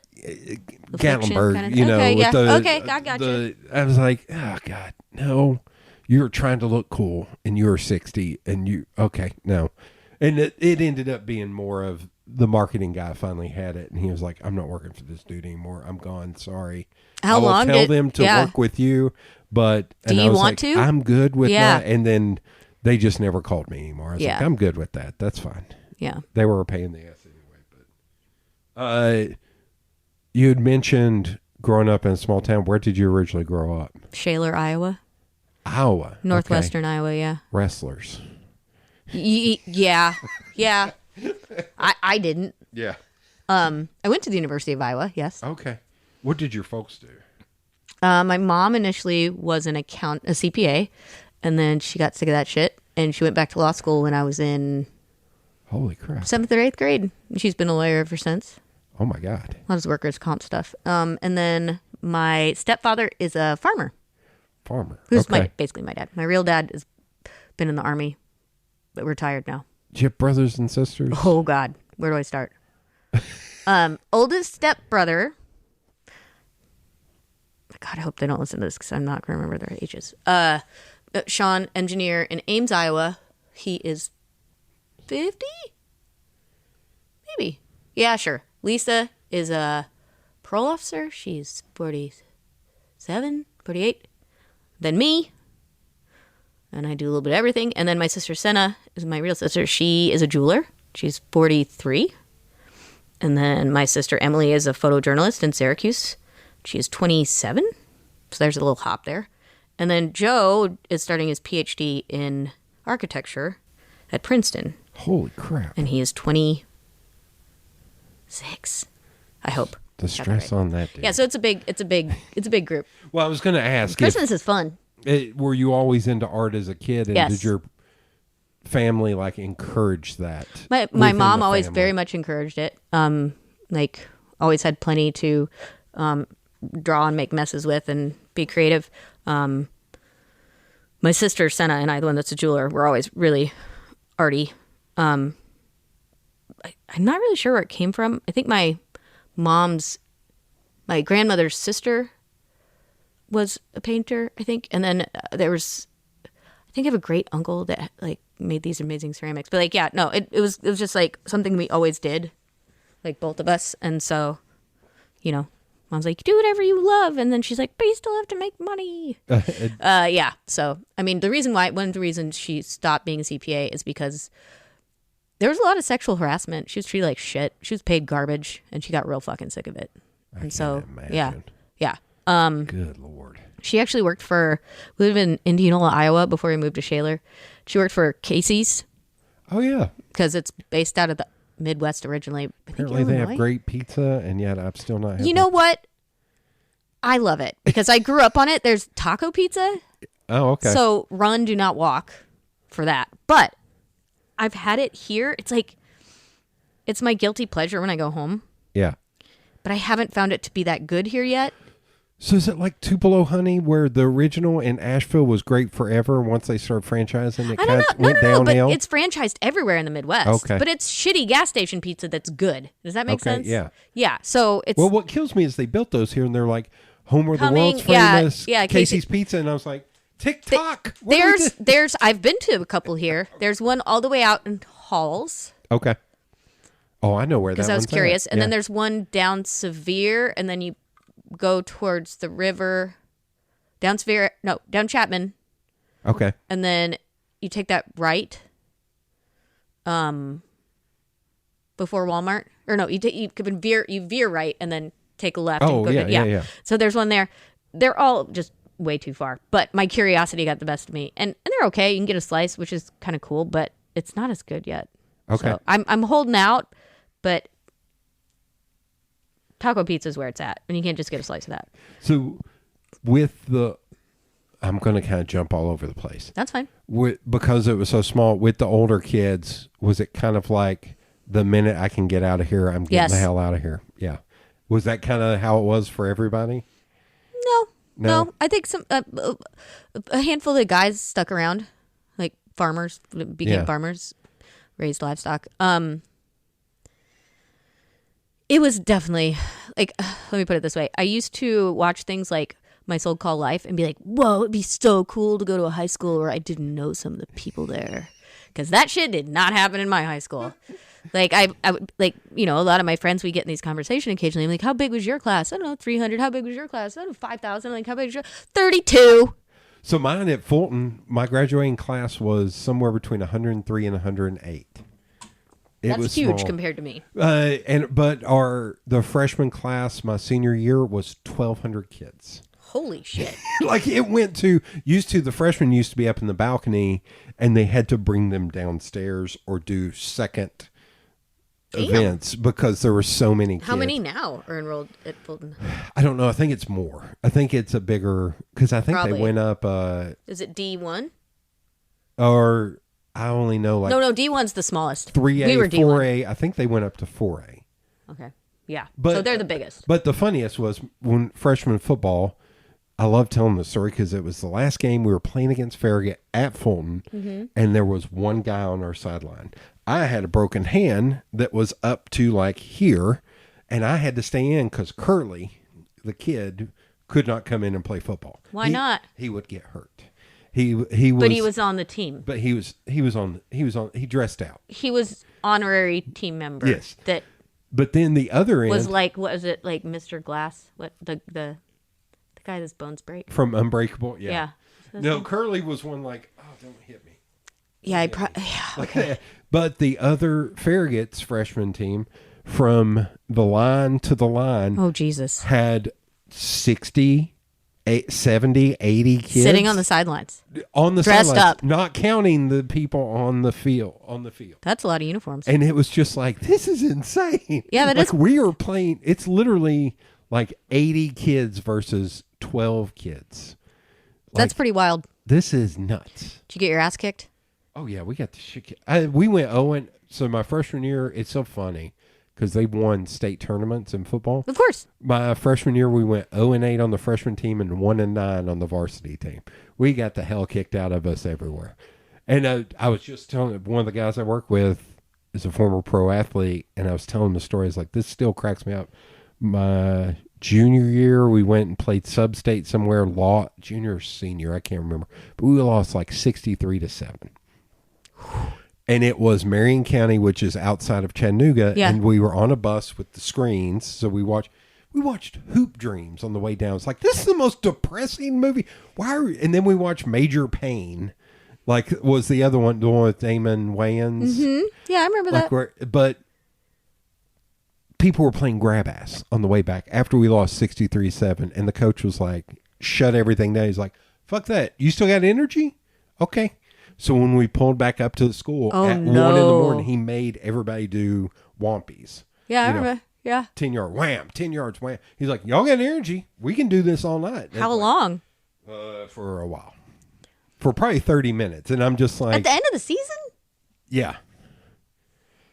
It was. He must have been pretty pissed. He was pretty pissed. Because usually at the end of the season, you're like, well, yeah, it sucks. Next year. Well, I will say Marion County's big player was Eric Westmoreland, who went on to play linebacker at UT. He was just running all over us. He looked like an adult versus children. Well, that's the thing. In high school, you do have that wild swing. Yes. Yeah, because you had me and you had Curly. Curly. Poor Curly. I feel bad for Curly. God knows what's happened to Curly now. He's probably like a pro weightlifter now. Yeah. Or like Oh, but I think about all the stuff that, not to sound like old man on lawn, like, you kids don't. I had to walk uphill both ways. Mm-hmm. But like auto mechanics built a rig for us for water. And it was literally a hose going into a PVC pipe that had holes drilled into it. Oh, I remember those. And it baked in the sun. Oh, gross. For 2 days. And we had to drink out of that. I was like, do you know how much crap I probably have in my body? Most likely. From that. I was like, and it was also, don't drink a lot of water because you'll cramp up during the season. Like, crazy shit. Like, how just that hill, we would have to run up that hill after 2 hours of practice. Oh, and you probably start practice in like early August. Usually late July, early August. Yeah. We did an entire football camp at Fulton for a week. We slept in 2 classrooms. What? On the, had that carpet that was that thick and that's what we had. Yeah, concrete. Urban bar carpet. Yeah. Then it was concrete underneath or whatever it was. Industrial carpet. That's what we slept on for a week. That wasn't probably sanitary either. No. Oh, but that wasn't the worst. We also went down to, is it Wilson County? We slept in the lobby on the actual slab. Like, why can't you go home? No. Wilson County is far away. Here it was to keep us all here together. Okay. But when we went down to Wilson, but it was just like, we're literally sleeping for a week. And it was August and it was brutally hot and they didn't have the air conditioning on. I bet it smelled great. That strong. I would go and sit outside because I was like, at least outside it's 78 degrees. It's not 85 degrees. Yeah, because they're not going to turn on the climate control for you guys. I was dying. Like, I think about all that stuff. It's like, I guess that builds character. I guess they can't do that anymore. No. Okay. Sure, it builds character. Sure. It's a good story. I tell that myself when I still have shoulder problems or knee problems or whatever. Were you into comic books or cartoons as a kid? I really loved the Teenage Mutant Ninja Turtles. Okay. For me, I think it was about ridiculousness and imitating things, like things that I found fun to draw. Okay. When I got older, I found that a lot of times, this is not so much my undergrad, but there was a bad stigma with comic books, which I really didn't agree with. As in, and I don't think it exists hopefully not as much anymore, that they weren't really valid types of art, which I find to be complete horseshit. Taste is subjective, 1, and 2, there's so many amazing stories, and non-linear pieces that people would consider to be comic books. And I've always loved the stories in them. Now, I never really got into like the full gamut of, DC, Marvel. I always did like, the Preacher, Spawn back in the day. The awful movie was not good, but the stories like Sandman, I was really, and Neil Gaiman's interpretations of those are really good. Preacher is what got me back into comics. Oh, really? Yeah, it's great. And there was a run of Incredible Hulk. Like my dad got comics when he was in the service in like the late 60s, early 70s. So I grew up reading his old comics, which were literally like Stan Lee, Amazing Spider-Man. Yeah.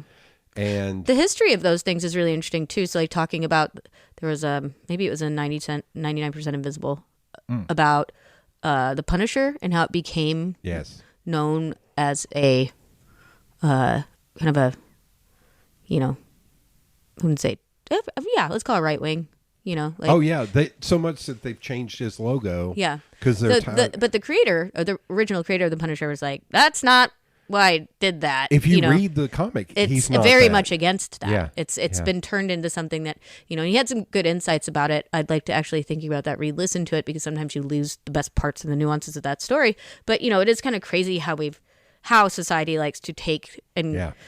I mean, the swastika is a great example. Yeah. Of things that didn't mean that. Yeah. Nor anywhere near that originally. Yeah. You know, and yet, you know, talk about marketing. Not good, not in a good way, but yeah. So it is fascinating to me how much diversity. I mean, we're not talking crazy, but like within comic books, I think there were a lot of very real subjects. Well, that was Stan Lee. He's said the whole reason Spider-Man wore a mask is so any kid could be Spider-Man. Because that's why, well, in the whole uniform, he was like, it could be a black, because he was from New York. He was like, could be a black kid, could be a Latino kid, could be any kid in that uniform. Doesn't matter what gender they are. That's the point. That's what's funny is reading some modern people are bitching about comics and saying they've gone woke. I was like, the X-Men was woke. What the fuck are you talking about? Like, that's crazy to me, because it's like people that get upset when a band doesn't put out the same CD twice. Yes. Like, oh God, it's not like Kid A. It's like, well, I don't want to listen to the same thing again. Yeah, like, don't you want to grow as a listener? Yeah. Like, you can not like it, that's fine. But if you don't even give it a chance, you know, then, you know, I'm not saying everything like this is good, but like proper, like media, art, literature, performing arts, sports, they evolve, you know? And if you can't at least come at it with a perspective of giving it a shot, then I think you're kind of losing the point. It is missing the point. Hilarious how people now, well, before the whole Marvel run in movies, were like, comic books, those are for kids. I was like, they have not been for kids in a very long time. They have some very adult themes. I was like, that's actually been a problem. I'm reading this one right now. Really, really lovely book. My favorite things are monsters. Is that the one in it? My friend Holly turned me onto it. It's really great comic. I need to get back to her. It's insanely beautiful, and I think the woman that created it was older. It was kind of her first, like, it was an opus of some sort. But these ballpoint. I think it sucks that some of my favorite things are monsters. Maybe because all I can't get out of my head is someone is killing the children, which is another comic book that's kind of breaking boundaries right now.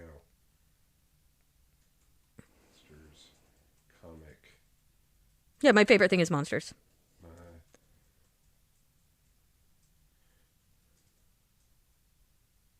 Oh, wow. Ferris started working on the graphic novel after contracting West Nile virus and becoming paralyzed at age 40. I was looking because there's a very famous... 6 years and 700 pages. It's beautiful. Okay, I'll have to check. Because there's a very famous female comic book writer named Gail Simone who's coming to... She's going to be at the comic shop in Maryville on Free Comic Book Day. I was like, fuck, I don't know that I can... I've got comics of hers. I don't know I can dig... I've got like 45 comic book boxes there. Oh, damn. Like, what happened was I went through that glut of like the early days of Image, and it got to be too many alternative covers, and I couldn't get it anymore.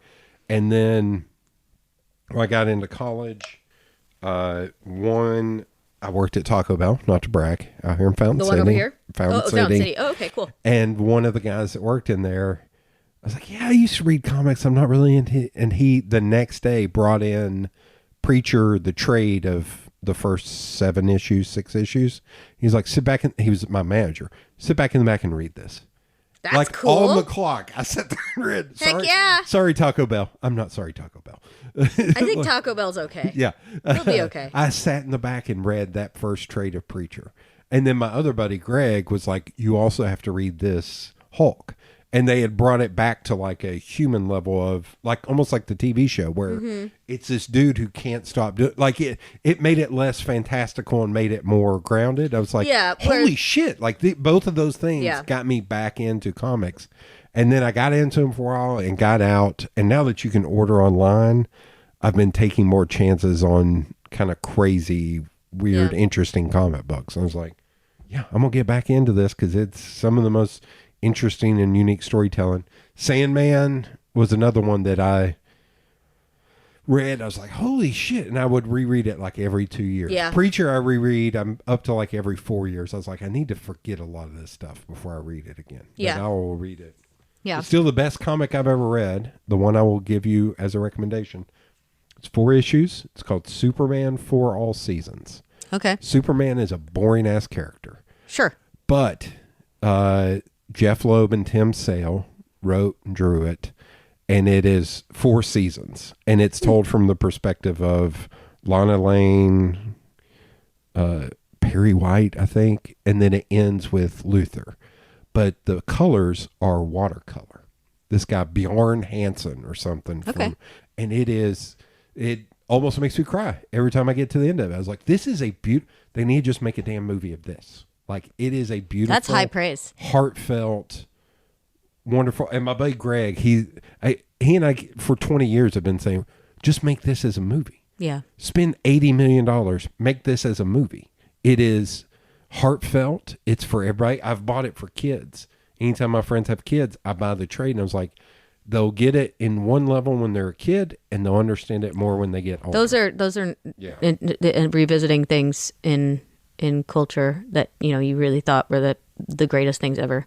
Yeah. Oh yeah, there was a and big still being affirmed, like going by and like, oh, this still, because a lot of things don't hold up. So when it does, it's a very wonderful thing. Yeah. Sandman is So I'm not on Blue Sky that much, but Neil Gaiman is one of the people. I love Neil Gaiman. He posts so damn much. My feed is 9/10 Neil Gaiman. Is it? Yeah, and then the other 10th is like one random other friend of mine. I was like, okay, there's him, and then the rest is Neil Gaiman. Yeah, I really dig his stuff. There's a great shop. You probably already know about it. It's in Brooklyn. It's called Desert Island. No. The next time you're in there, it's a great comic book shop, zines, kind of more outer limit stuff, but still like has a really great variety. It's been on Metropolitan Avenue for years and years and years. So I had to go out to, this is going to sound a lot bougier than I mean to, but when I worked for PetSafe, we went out to Southern California to do a photo shoot for a week. And anytime when I worked there, I was like, anytime you're sending me somewhere, I'm tacking on 2 or 3 extra days on the beginning or the end, because you're going to pay for my flight home. Yeah. And I'll pay the hotel, I'll pay the car rental. Yeah. And I stayed in LA, and I found this place in Hollywood called House of Secrets, this little comic shop, and it was fucking awesome. That one, and what was not Nerd Melt. What the hell was that? There was another one that was great, and it went away during the pandemic, which sucked. Yeah. It was a good one. They used to do comedy shows in the back. Oh, cool. The Nerdist guys did comedy shows out the back. Okay. Do you remember the first piece or artist that made you stand up and take notice? Well,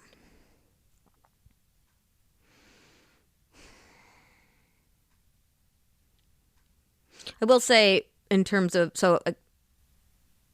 went to undergrad, thought I was going to do something a little more practical. I think I started like bio or chemistry or something, and I lasted like a month until I switched over to studio art. And my concentration in my BFA was painting. And there's she's part of the young British artist crew, which are no longer young. Jenny Saville. Her work, not so much the subject matter, but the subject matter is really important. She deconstructs these very distorted images of herself, very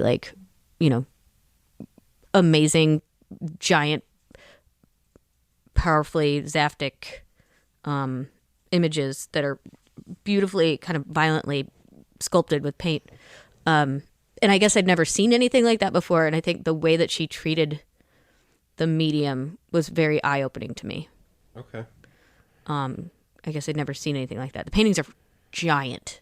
Okay. They are gigantic. They're like 20 feet by whatever. But I think that was the first time that I'm like, oh, like, and the other thing I loved about it is that, something about being able to see layers and process has always really appealed to me. You know, like when you see your newspaper and the blue slightly off. Yeah. You know, or, I like my printing. Usually I have it like a bit on the lean side of the ink so you can kind of see the salty nature of the actual material you're printing. Something about just leaving a look, like being okay with just, well, sometimes I'm not now. It's like, oh, it's got to be perfect. Or just I'm like, why? That's not inherently what I look to. So I've kind of been more comfortable letting that go. But something about her paintings definitely made me recognize that's something I'd gravitate toward a lot. And so she was one of the first ones, I think like maybe freshman year of college, that I really gravitated towards. That one, if you see it in person. Oh, yeah, for sure. I can't remember. There was some famous artist that commented on that painting and said it almost looks like a sculpture. Yes. If you see it in person. It does. So I'll tell you the funny story I tell everybody, which is kind of wild that post 9/11 I could do this and I didn't get tased or shot. That's good, I think. So I went to the MoMA and I walk into a little room and that was in a little room. And I said, everyone needs to leave right now. And I cleared the room. Because I needed to be alone. I needed a moment. How fast did people leave the room? Pretty quick. Jesus Actually, Christ. they took a second because I was just... Was there a docent in there or anything? Or like a guard? No. And everyone How many people left. were in the room? Sorry to interrupt. 7 or 8, maybe. I don't know. I can't remember. Must have used your... My big voice. Yeah. Yeah. and I stood in there for a few minutes and I was just like looking at it. Yeah, I probably would leave. Yeah. And I was just like, this thing means so damn much to me. I was like, I need y'all to not be in my fucking way. Like, well, maybe they all, I think they were probably a little scared. Yes. I was also, it was December. It was 20 degrees outside and I was dressed like this. So that was probably another. With slippers? No, but shorts. Okay. Shorts and a short sleeve shirt. Did you wear a coat? Nope. Where were you staying? That time, where the hell was I staying? Oh, I was staying in Jersey. So you spent a lot of time outside with okay. You run hot? I run very, very hot. Okay, yeah. well, good for you. I walked from there to Grand Central, took the train to the Path New Station. Brunswick, and then went from New Brunswick, caught a bus to East Brunswick. Okay, yeah. Mm-hmm. And it was, yes. And I would dress like this. And because I was hauling ass, I walked everywhere. Yeah, the New York stride is a very real thing. I also broke a bone in my foot. And by just, walking I was like, so much? Yeah. I could see that. And I was just like, I guess I'm just going to have to deal with this. I'm just going to limp. So the other funny thing to come out of that trip to the MoMA, and I've told this story many times on here, my dream is to do a podcast where I interview security guards at art museums. I think that's a great idea. Because there's a lot of people who work at art museums. It's just a job for them. They have no education in art. Honestly, it's probably easier to do that job if you're just that person. Because if you really value something, you have to hear people disparage and be buttholes all day. And you can't say anything. Don't touch that. You can't take a picture of that. Don't. And so it's got to be kind of frustrating if, it's like, because you're not supposed to say anything unless somebody's doing something wrong, like. Yeah. But I turned a corner and I made a face looking at a painting. Okay. And out of the corner of my eye, I saw an older black woman, security guard, bend over, laughing. And I was just like, what happened?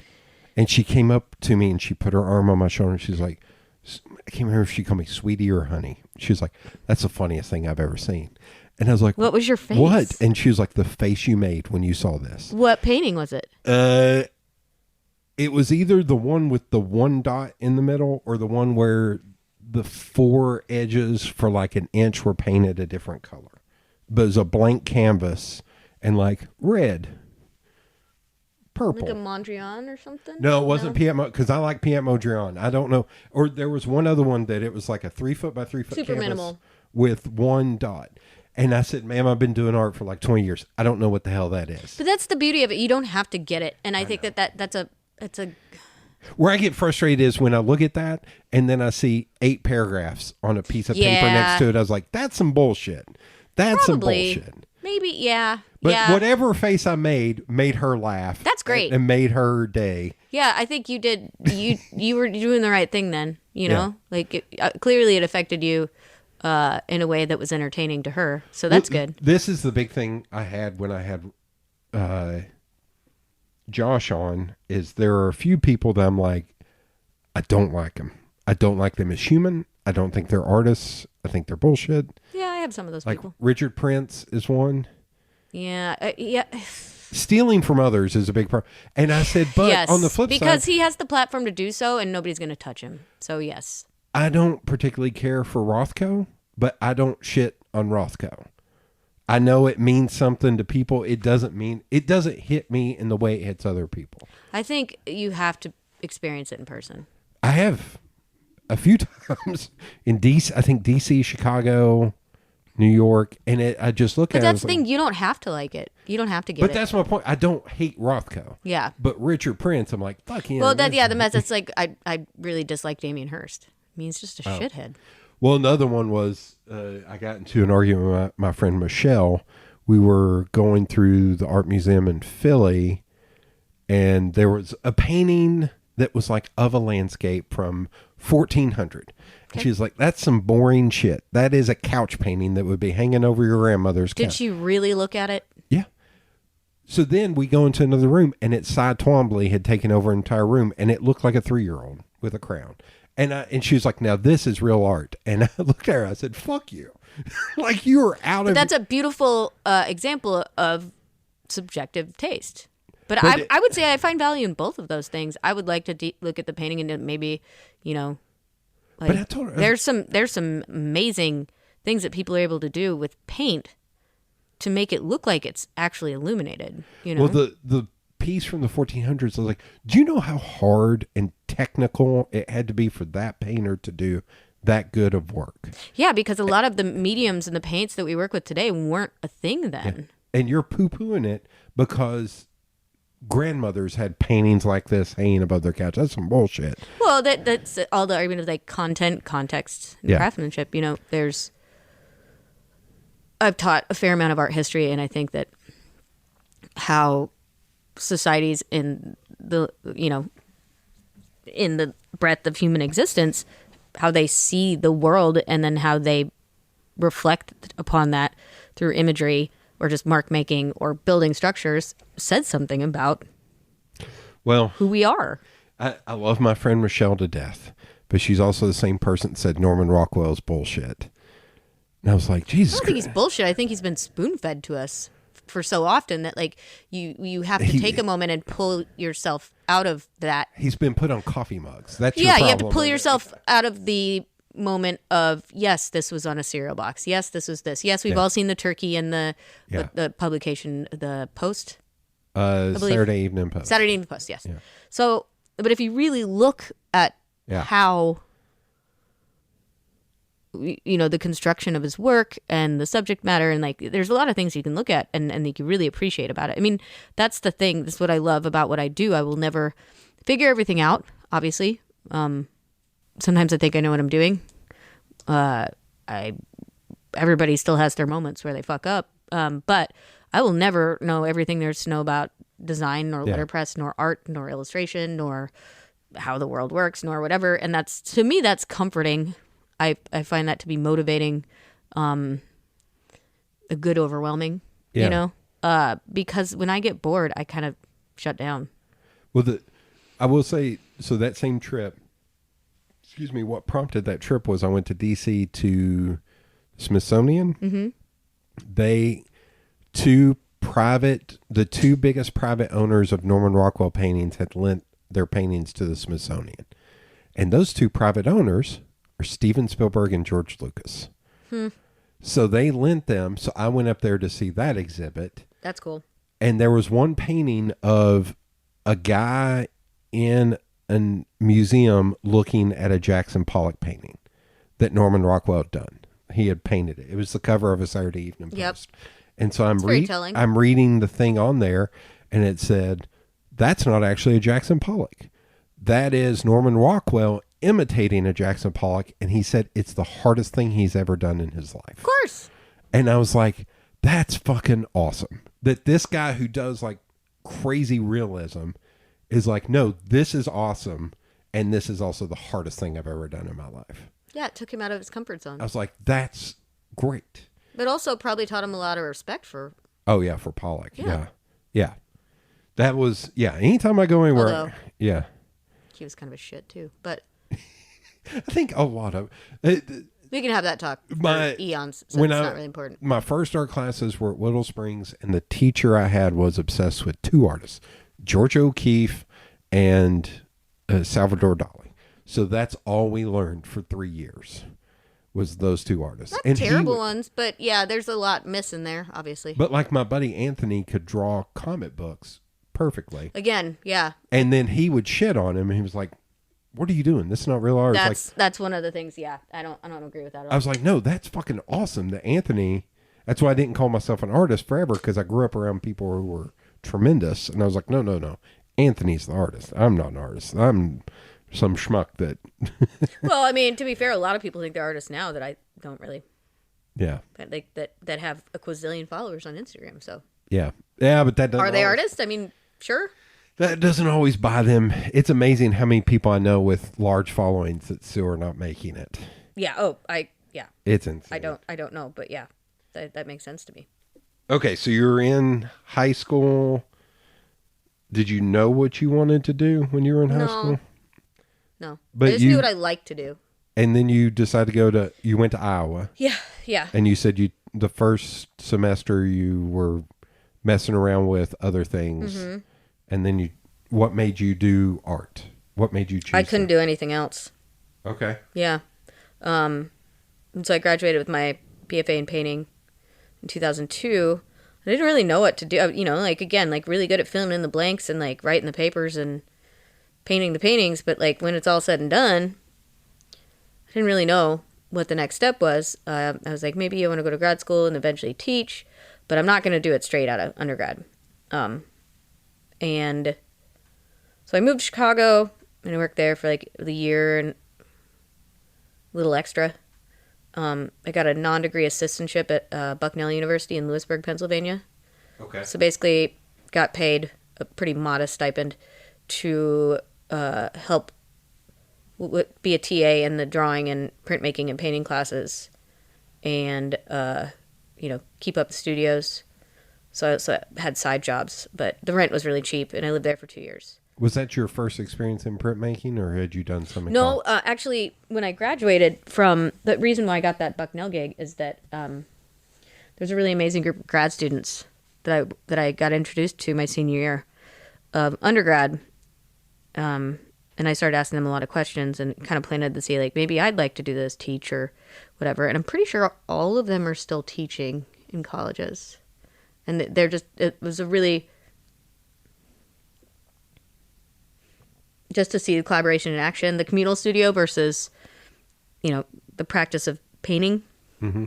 which is usually not communal. It's more of like, oh, the tortured artist. Not that, excuse me, torture comes in many forms, obviously. And I'm not saying that, one is better than the other, but I did really fall in love with the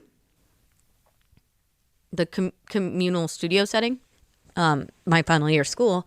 And so one of the grads told me about this program that I should apply to. And so what I did is I applied to grad schools and this program. And I got into a couple of grad schools, but I also got into the gig at Bucknell. And I'm like, this will give me time to build up my portfolio more and figure out if this is what I really wanted to do. So that first year I just worked, and the second year I applied to grad schools. And then I got into UT and a couple other places. And it was focused on printmaking. Yep. What was it? Was there something about printmaking that was some kind of creative spark or something? Or? Yeah, I liked the physicality of it. I liked the more free form elements of it. The versatility. There's a lot of different things you do. One thing I never touched was letterpress, though. I didn't do that until years later. So never really had the opportunity to. There was a center for the book at the University of Iowa, but I never got to take a class there. But yeah, so it was definitely. What kind of, not letterpress, was it wood? Was it intaglio? Intaglio was what I loved first.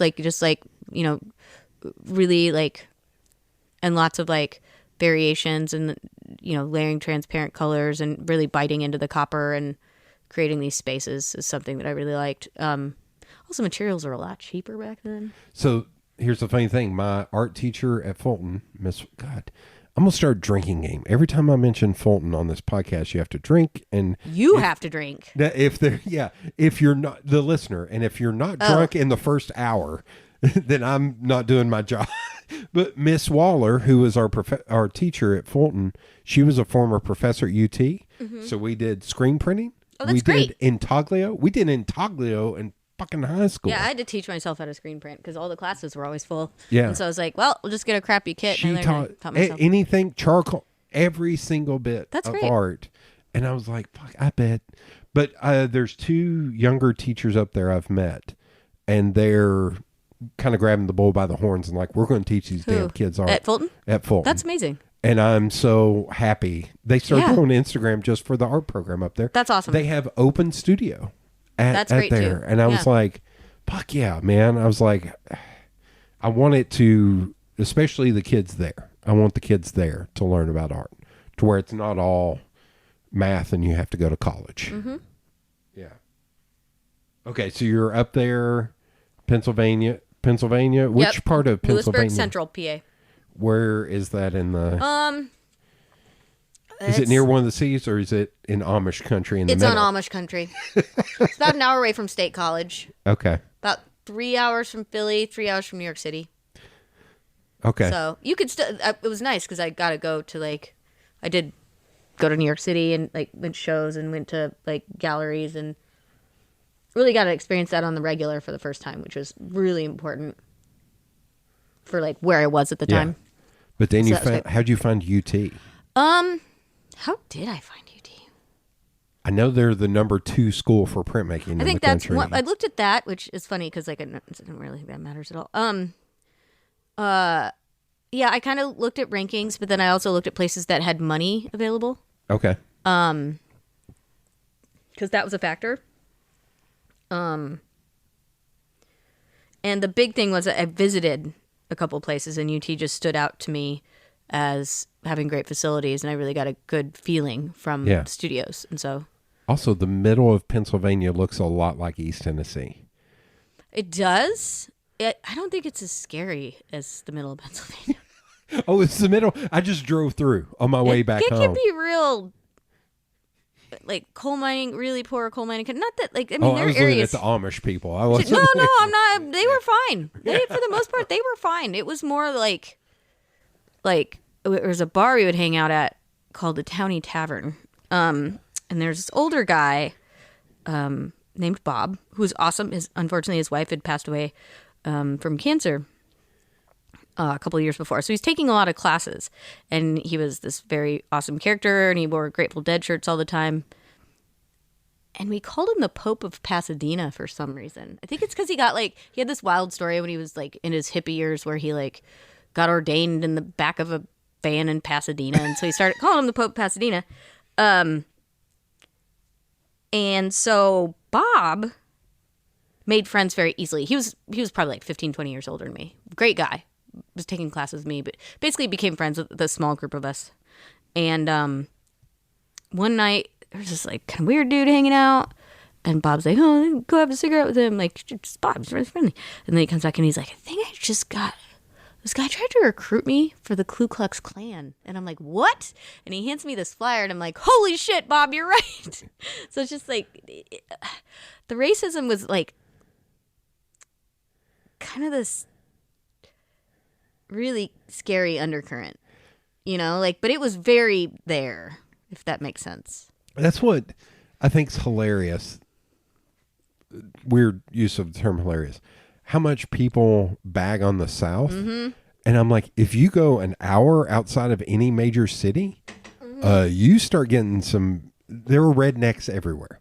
There are rednecks everywhere. And there are Ku Klux Klan strong. I mean, Medford, Oregon, which is it's like 20 miles from where I taught right before COVID, which was Ashland, Oregon, which is like, oh yeah, the Shakespeare Festival and all this shit. But if you go to there's always the industrial town next door. It's like, yep, that's another Ku Klux Klan capital. I'm like, you really can't be throwing stones.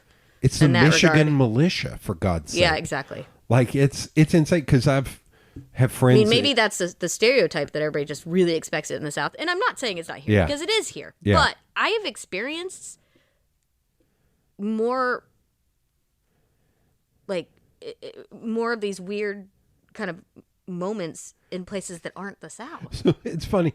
I have been less scared in ungentrified Harlem than I have been in some parts of South Knoxville. Absolutely. There are some parts of South Knoxville where I was like, where I just pulled up near the Cabela Shrine. This is like 15 years ago. I took a wrong turn. I live right there. Took a wrong turn, and there was a group of dudes standing on a porch, and I was just like, "Oh fuck no, no, no, no, no, no, no, no! I need to go away." Well, it's very different now. Yeah, like, but the parts of Harlem I was in, it was hilarious because it was like every night when I went back to the Airbnb, I was led by a cavalcade of rats in front of me. And when my Airbnb was underground, and every time I went to open the door, I held my breath for a second. I was like, if I open this door and see a bunch of fucking rats, I'm going to freak the fuck out. Yeah. I was like, and I would pass the Scientology Center. And yep. It was a part. Right. It was a part of Harlem that was like, this is still like working class normal people. These are not the rich. This is not Hillary Clinton living up here. No. It's like, this is. I felt safe the entire time. Yeah, I know part of that's. I felt this when I lived in New York City. I felt there are very few times I felt unsafe. Now I would never. All right, let me just put that. I don't feel it's a good idea to walk from the public house to my shop.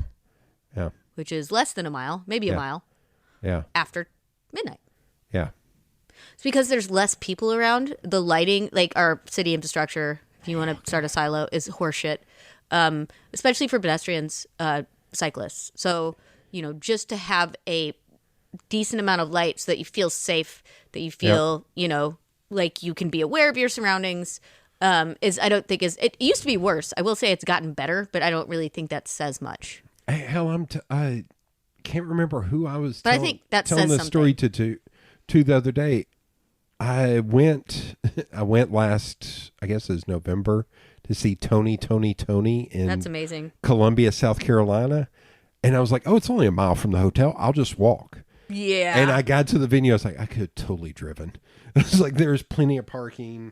I was like, damn it. But on the way back, there was a younger dude that as I'm walking back, there's 3 people, 2 women and a guy, like a couple and a woman, that they must be staying near me because they're also walking in that direction. And they're dressed very nice. I wore pants. It was amazing. And because everybody dressed up for this event. And we're walking back, and I look at the 3 of them are in front of me. I was like, I swear to God, I'm not following you. I was like, I'm just going back to this hotel. And they're like, oh, it's fine. I was like, I don't want to scare y'all, is what I said. Well, I think, I mean, I don't know what it's like to be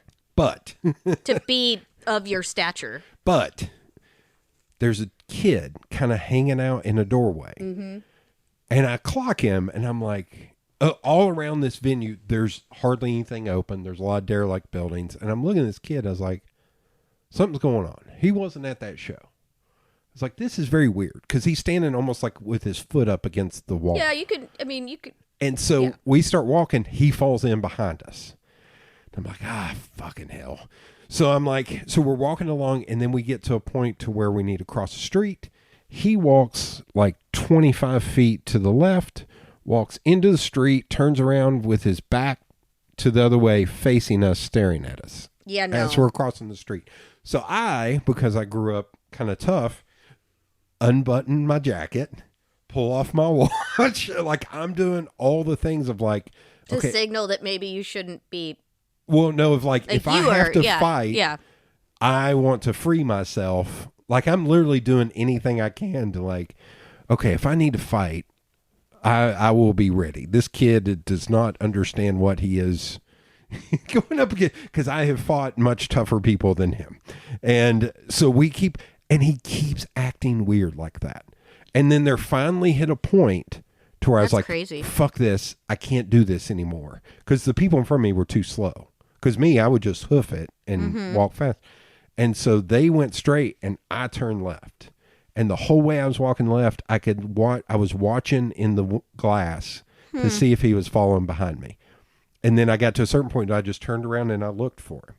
It's like, okay, I don't see him. Might have been telling them. So I kept walking up, and when I hit the first corner I could turn, I turned around and stared. I literally just turned around and stood and just stared. It's like, okay. So I turned the corner. He must have followed them.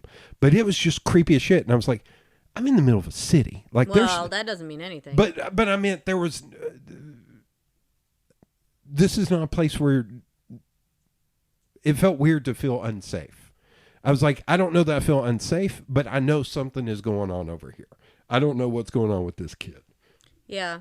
And it was just like, I think it's hilarious that people are like, well, no, if you go to New York, you got to head on a swivel. You got to be, I was like, no, you can't. I mean, yes. You can be especially anywhere. As a woman, I would say, yeah.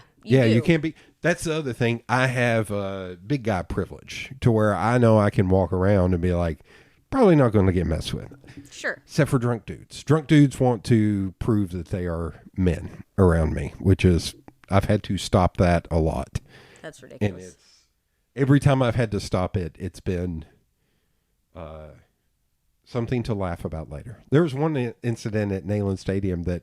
Well, there you go. my dad watched it start to happen. He was like, what the fuck is happening? And afterwards, he was like, it was like the next weekend I was over at my parents' house, and he's like, all right, tell your mom what happened. Oh, that's funny. Because he didn't know what happened. So he just knew that there was some dude that was drunk who was being an asshole, and I just grabbed him and turned him around. Yeah. And pushed him. That's and what he those went people to need. push me in the chest, and he went backwards. Yeah. And so I tell my mom this story, and at the end she goes, you're a badass. I was like, thanks, Mom. Yeah. Thanks, Mom. Love you too, Mom. Yeah, that's great. I was mean, like, no. But also, you were at Neyland Stadium. Yeah. So. Oh, man. There's so many times. The funniest, here, I'll tell this and I'll get back to you because I know who this is and I know you'll appreciate this. And you may like my dad more for this. So where we were sitting, we were on like second row and like there's a tunnel right here. And there was a cop standing there, bigger dude. And my dad's sitting up against the wall, and all of a sudden in front of us, Stacy Canfield passes. And my dad looks at me and giggles, and he does that to the cop, and he's like, hey, can my son borrow your gun? And the cop goes, what? And he was like, Stacy Canfield. And the cop literally went, nah, I'd get in trouble. And I was just like, Dad, shut up. That's funny. Shut up. Yeah, he doesn't have a lot of friends. Every time Stacy Canfield passes in front of us, Dad's like, I feel like one of these days you're just going to reach over and grab him and start. I mean, I feel like he knows what a big pill he is. He's so smug about it. Even it's annoying as shit. But yeah, anyway, I'm sure he hates himself enough for all of us. But that's that Dad tried to get a cop to give me his guns. I chewed Stacy again. That's still one of the funniest. Like, holy shit! What are we doing? At a UT football game. Yeah, It's gotten better and worse at the same time. Because they can sell beer now. Well, it's gotten better in that I feel like a lot of people want people to have a good time. Sure. You know, it's like they're shit talking or whatever, but it's not like back in the day they used to actually like fight. Mm-hmm. But they sell so much beer. So many people get so drunk. It's annoying. Yeah. It's annoying as shit. And it's weird watching people buy. There's one time Dad and I did the math, and it's like, that dude has spent $135 drinking Bud Light today. Uh-huh. And how stupid is he? Because he's buying $16 tall boys, and every time he comes back, he's got 2 hands full. And it's like, why are you spending that much money? Like, what are you doing? It's part of having a good time for him, I guess. I don't know. Anyway. Okay, so you come to UT. Were there a lot of other people doing printmaking that you could learn from? I mean, it was a smaller class, but I think there was 9 of us? 4? Maybe 4 of us coming in, 4 or 5 of us coming in. 6, 4, 5, 6, whatever. And then 2 of third years, 3 second years, 3 or 4 second years. So yeah, it wasn't a big group, but I mean, that's one of the things about the program. You know, you don't, like, it depends about how many people are accepted, how many people decide to come. Yeah. So yeah, it was predominantly women. Okay. Yeah, Sharia was the only, no, James. So yeah, there were a couple, but yeah, mostly women. go away and come back, or did you stay here after I stayed school? here. After school. I stayed for about a year. Okay. And then I went up to New York for 6 years. That's when I worked at Pratt. Yeah. Okay. Yeah. And then I came back down in 2015. Okay. To open Stripe Light with Brian and Jason. Yeah. And you opened that, and what was the conceit at first? I can't remember. Did you all do workshops the entire time, or was that come no, later? we went back and forth, and I think some of them kind of died down. Like, we just did letterpress workshops, and like the business changed a little bit. We all had our side jobs, and so before COVID, workshops had kind of like were not happening that often, and then COVID killed them completely. Yeah. So, yeah. And you kind of changed to where you did different types of workshops. That's what so when I started Shapes with No Names, I got a grant to get a press that would allow me to do a wider range. I love letterpress. I love teaching letterpress, but not everybody's mind works like that. Yeah. And I felt excited about doing a greater breadth of things. Was it also so it wouldn't be boring? Like if you did different media? Sure, yeah, absolutely. And I think that the Vandercook can be intimidating. Okay. You should be able, and also you can't print fabric on a Vandercook. So, okay. It's a kiss impression. Paper is really what it's made for. I would never recommend printing fabric on a Vandercook. And so just to be able to, I've always been somebody that's really been comfortable with a wide use of mediums, and like, it just made sense for me to teach a wider breadth of classes. Okay. Yeah. So you teach in workshops. How do you make time for self-work? Very carefully. It depends on the week. It depends on what projects are due. It depends on like when I start a week, I ask myself what's priority. Like, do I really need to clean my house, or like, do I really need to take care of bills that are overdue? Do I really need to, But like within that, creativity has a very real block in this, so once or twice a week, I get in the shop and I work on things I want to work on, or I just put away type, or something that like it's not on my immediate to-do list, because I can't just be a taskmaster. That does not work well for my creativity. Okay. So when you're doing self-work, do you put parameters on what you're working on? Sometimes. Or is it more free form? Depends. It depends. Like, so the last thing I did, I had a show in December that kind of ran into January, and all of the pieces were different, but the paper size was the same. And so I worked with blocks and like gradually changing colors. And so the idea is to come up with a variable edition of like, it was like 180 prints, but on the same dimension of paper, but they're all a little bit different based on how I inverted the paper, or put a new block in, shifted the block, changed the color, changed the impression, those kind of things. So it's funny. That skateboard right there is part one of a piece, exhibit, whatever I want to do, that it's the exact opposite. It's the same pattern on 15 to 20 pieces, varying media. Like literally, I think I'm going to use this mirror back here. Oh, that's cool. That I'm going to, one of the guys at Able Trade, Tony, I'm going to design a pattern in here. It's called drip. I'm going to design this pattern, and he's going to print me, or he's going to laser cut me this pattern like really wide to where I can move it however I want on there, draw a stencil. Oh, that's cool. And then paint within there. That's great. This is all. I'm also curious if I looked at this, how long. It won't tell me because I've updated it. I was going to say, I have had this idea for like 4 years. Well, and it still sits there. That checks out. So there you go. Oh, that's great. So it would be, varying different things. Yeah. And then I would be able to move it and then draw some icon, paint some icon or something at the top. But that's awesome. But it would be the opposite. It would be the same thing on like 15 to 20 different. Using a matrix to get a repeatable. Yes. Like pattern. Large pieces, small. I couldn't do smaller. one of the place that I might be doing it at is bigger than I had planned. So what originally started as like 12 pieces is now up to like 20. That's great. And I might have to do some kind of 3D, and I don't know how to do that. And don't overextend yourself, though. I don't think that everybody thinks they have to fill a place to the brim. Yeah. You know? I'm going to have to figure out something to do in the open space. Because it has a lot of open space. Like a sculpture in the round type thing. Yeah. I got to figure out something to do in the middle. I don't know what that'll be. I might have to work with Tony on and actually build something. You could CNC out that. Well, my thought was maybe even take that pattern, and if there was some way to build it into like a circle or a square, and maybe put a light underneath it to where it rotates. Yeah, you could cut it out of something like a frosted mylar that holds its place, but like, you know.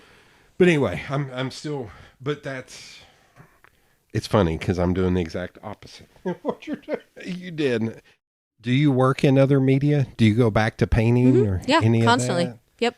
I have a giant collection of colored pencil drawings I've been working on for like 2 straight years. Always kind of working on a painting or two.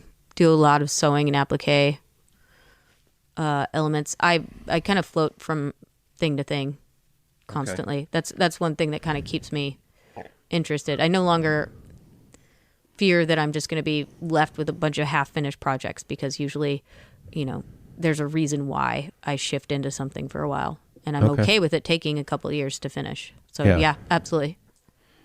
Here we're getting into the big final questions. Is there anything you would like to see more of in art and creativity? In general? In general.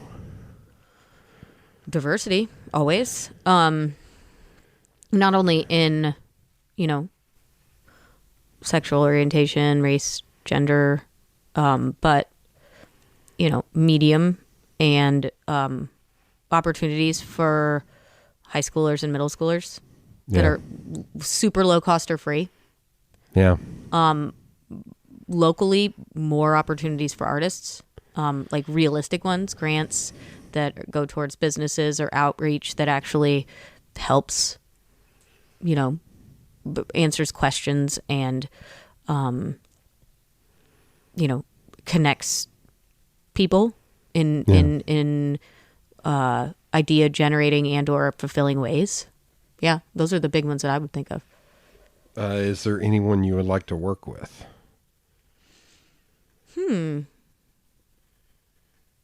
Yes. I do. That's an interesting question. I've been lucky because I've been able to work with a lot of wonderful people, whether it be actually collaborating on a print or collaborating with the content, and I'm the person that does it. But I don't know if I have a bucket list. Like, maybe I should make one. Yeah, I'll get back to you on that one. Yeah, I'm sure there's like I'd geek out if I could make art with this person, I guess, or like collaborate with this person. But I think it's more of there's an excitement and beauty in the possibility of who takes interest and takes classes, or who I get to work with in the future. I've been lucky lately where a lot of people have seen my work around town and, you know, approach me and are like, we love what you do what you do best, here's the copy, or you know, that kind of thing. And so I really like that element. Of course, not all content that I generate can be like that, because it's very different than a logo. You know, a poster is not a logo, vice versa. So, but yeah, I consider most jobs, for the most part, especially poster jobs, collaboration. So yeah, I feel very fortunate that like that is part of what I do. Like, I would say 85% of the time I feel fortunate, even more than that, 90. Sometimes I'm like, oh, I wish I was just doing this by myself. But it doesn't happen often. So I think the thing is when you put yourself out there making one type of thing and you don't necessarily like it, and you're decent at it, people are going to still come and want you to do it. And so I've been very mindful of that. So I've tried to veer away from things that don't bring me joy. In one way or another. That's a very generic way to say it. That don't make my wheels turn. that can be more frustrating on a personal level or more demanding than it needs to be. Okay. Right? Like, yeah. I don't do wedding invites for people I don't know. It's a big one. If it's a friend or somebody cool in the community, like I'll work with them for the most part. I won't always do that. Maybe I just shouldn't even mention that. Maybe you should strike that. I don't know. But anyway. When I worked at the print shop. It tend to be an open book, but. When people would come in wanting wedding invites, we would pull out this big book and say, here you go. Choose from here. We're not going to do that for you. You choose from here. Yeah. Because we're not going to deal with this shit. Yeah, I don't want to ruin someone's day. Yeah. Or year, whatever. Well, I think I'm not going to do that, honestly. But you know what I'm saying. Yeah, we didn't do foil stamping. It was like, we don't want to have to do gold leaf for foil stamping. We'll have to outsource and I think that's that. important. Just picking, like, you can't do everything, especially when you're one person. It's a very important thing to realize. What do you want to do? Yeah. You know, and I'm always kind of streamlining that. But in a way, I think that the variety of some of the work I do allows me to be more creative. Not all of it, but so I'm kind of zeroing in on stuff. Okay. Do you set goals or a checklist? Checklists always, yes. Realistic checklists. I try to be. I think in the finishing the second year, I try to be more realistic about it. Like, what can I actually get done today? What has to get done today? Yeah. Goals, yes, but I think that this is something that I need to be more. I think that I'm finally at the point where I can set some more clear goals. Whereas, like, you know, if I made X amount of money, it's more pragmatic stuff. You know, like, yes, I can survive off of this, but like realistically, what do I need to be making, and how do I get there? You know, I think that's they don't teach that in art school. They definitely don't. But like, how to look at it, how to step back, that's very hard to do sometimes. But it's really important. So yeah. I have started setting goals. I've always kind of set goals, but and I also do the thing where feeling discouraged and maybe a little bit powerless over things. I look back on the things I have accomplished. So I think it's twofold. That sync, it's been messed up since I think the pandemic. Oh Jesus! But because I know how things work, it's just me. And if I'm going to have to break the entire, it's not the sink. You got to fix leaking the whole underneath. Thing. Yeah. And I was like, this is going to take 2 days, even though it should take 3 hours. It's everything that can go wrong will go wrong. Yeah. This is going to break me. And well, at least you know that. Yeah. And it's like, that's why it's not getting done. And then I respect that. What'll happen is one day I will just wake up and say, this shit's getting handled today. Mm-hmm. And I will damn near not be finished with that sentence before I'm ripping that thing off by my bare hands. I've had those moments. And it's one of those, what is it? You put off things for weeks that can be done in minutes because it's not the right time for that to be done right now. Mm-hmm. I don't know a better way to put that. There's a more eloquent way to say that. No, that makes sense. But yeah. It's the same as artists don't need time, they need deadlines. Yeah. My Christmas tree was still up like 3 weeks ago.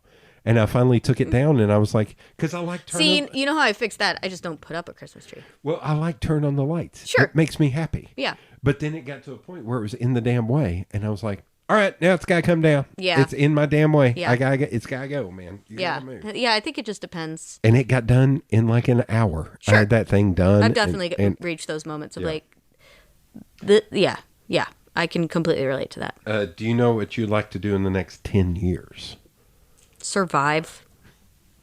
Yeah. Continue to do what I love and survive. Okay. Help some other people do that too. Yeah. Yeah. Is there any museum or magazine where you'd like to see your work published? Oh, shit. Or hung?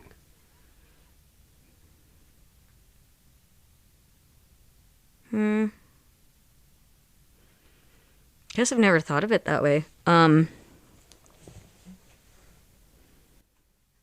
Maybe I gave up on that. The cover of a Neil Gaiman book. Sure. No, I don't know if I fit there though. Like,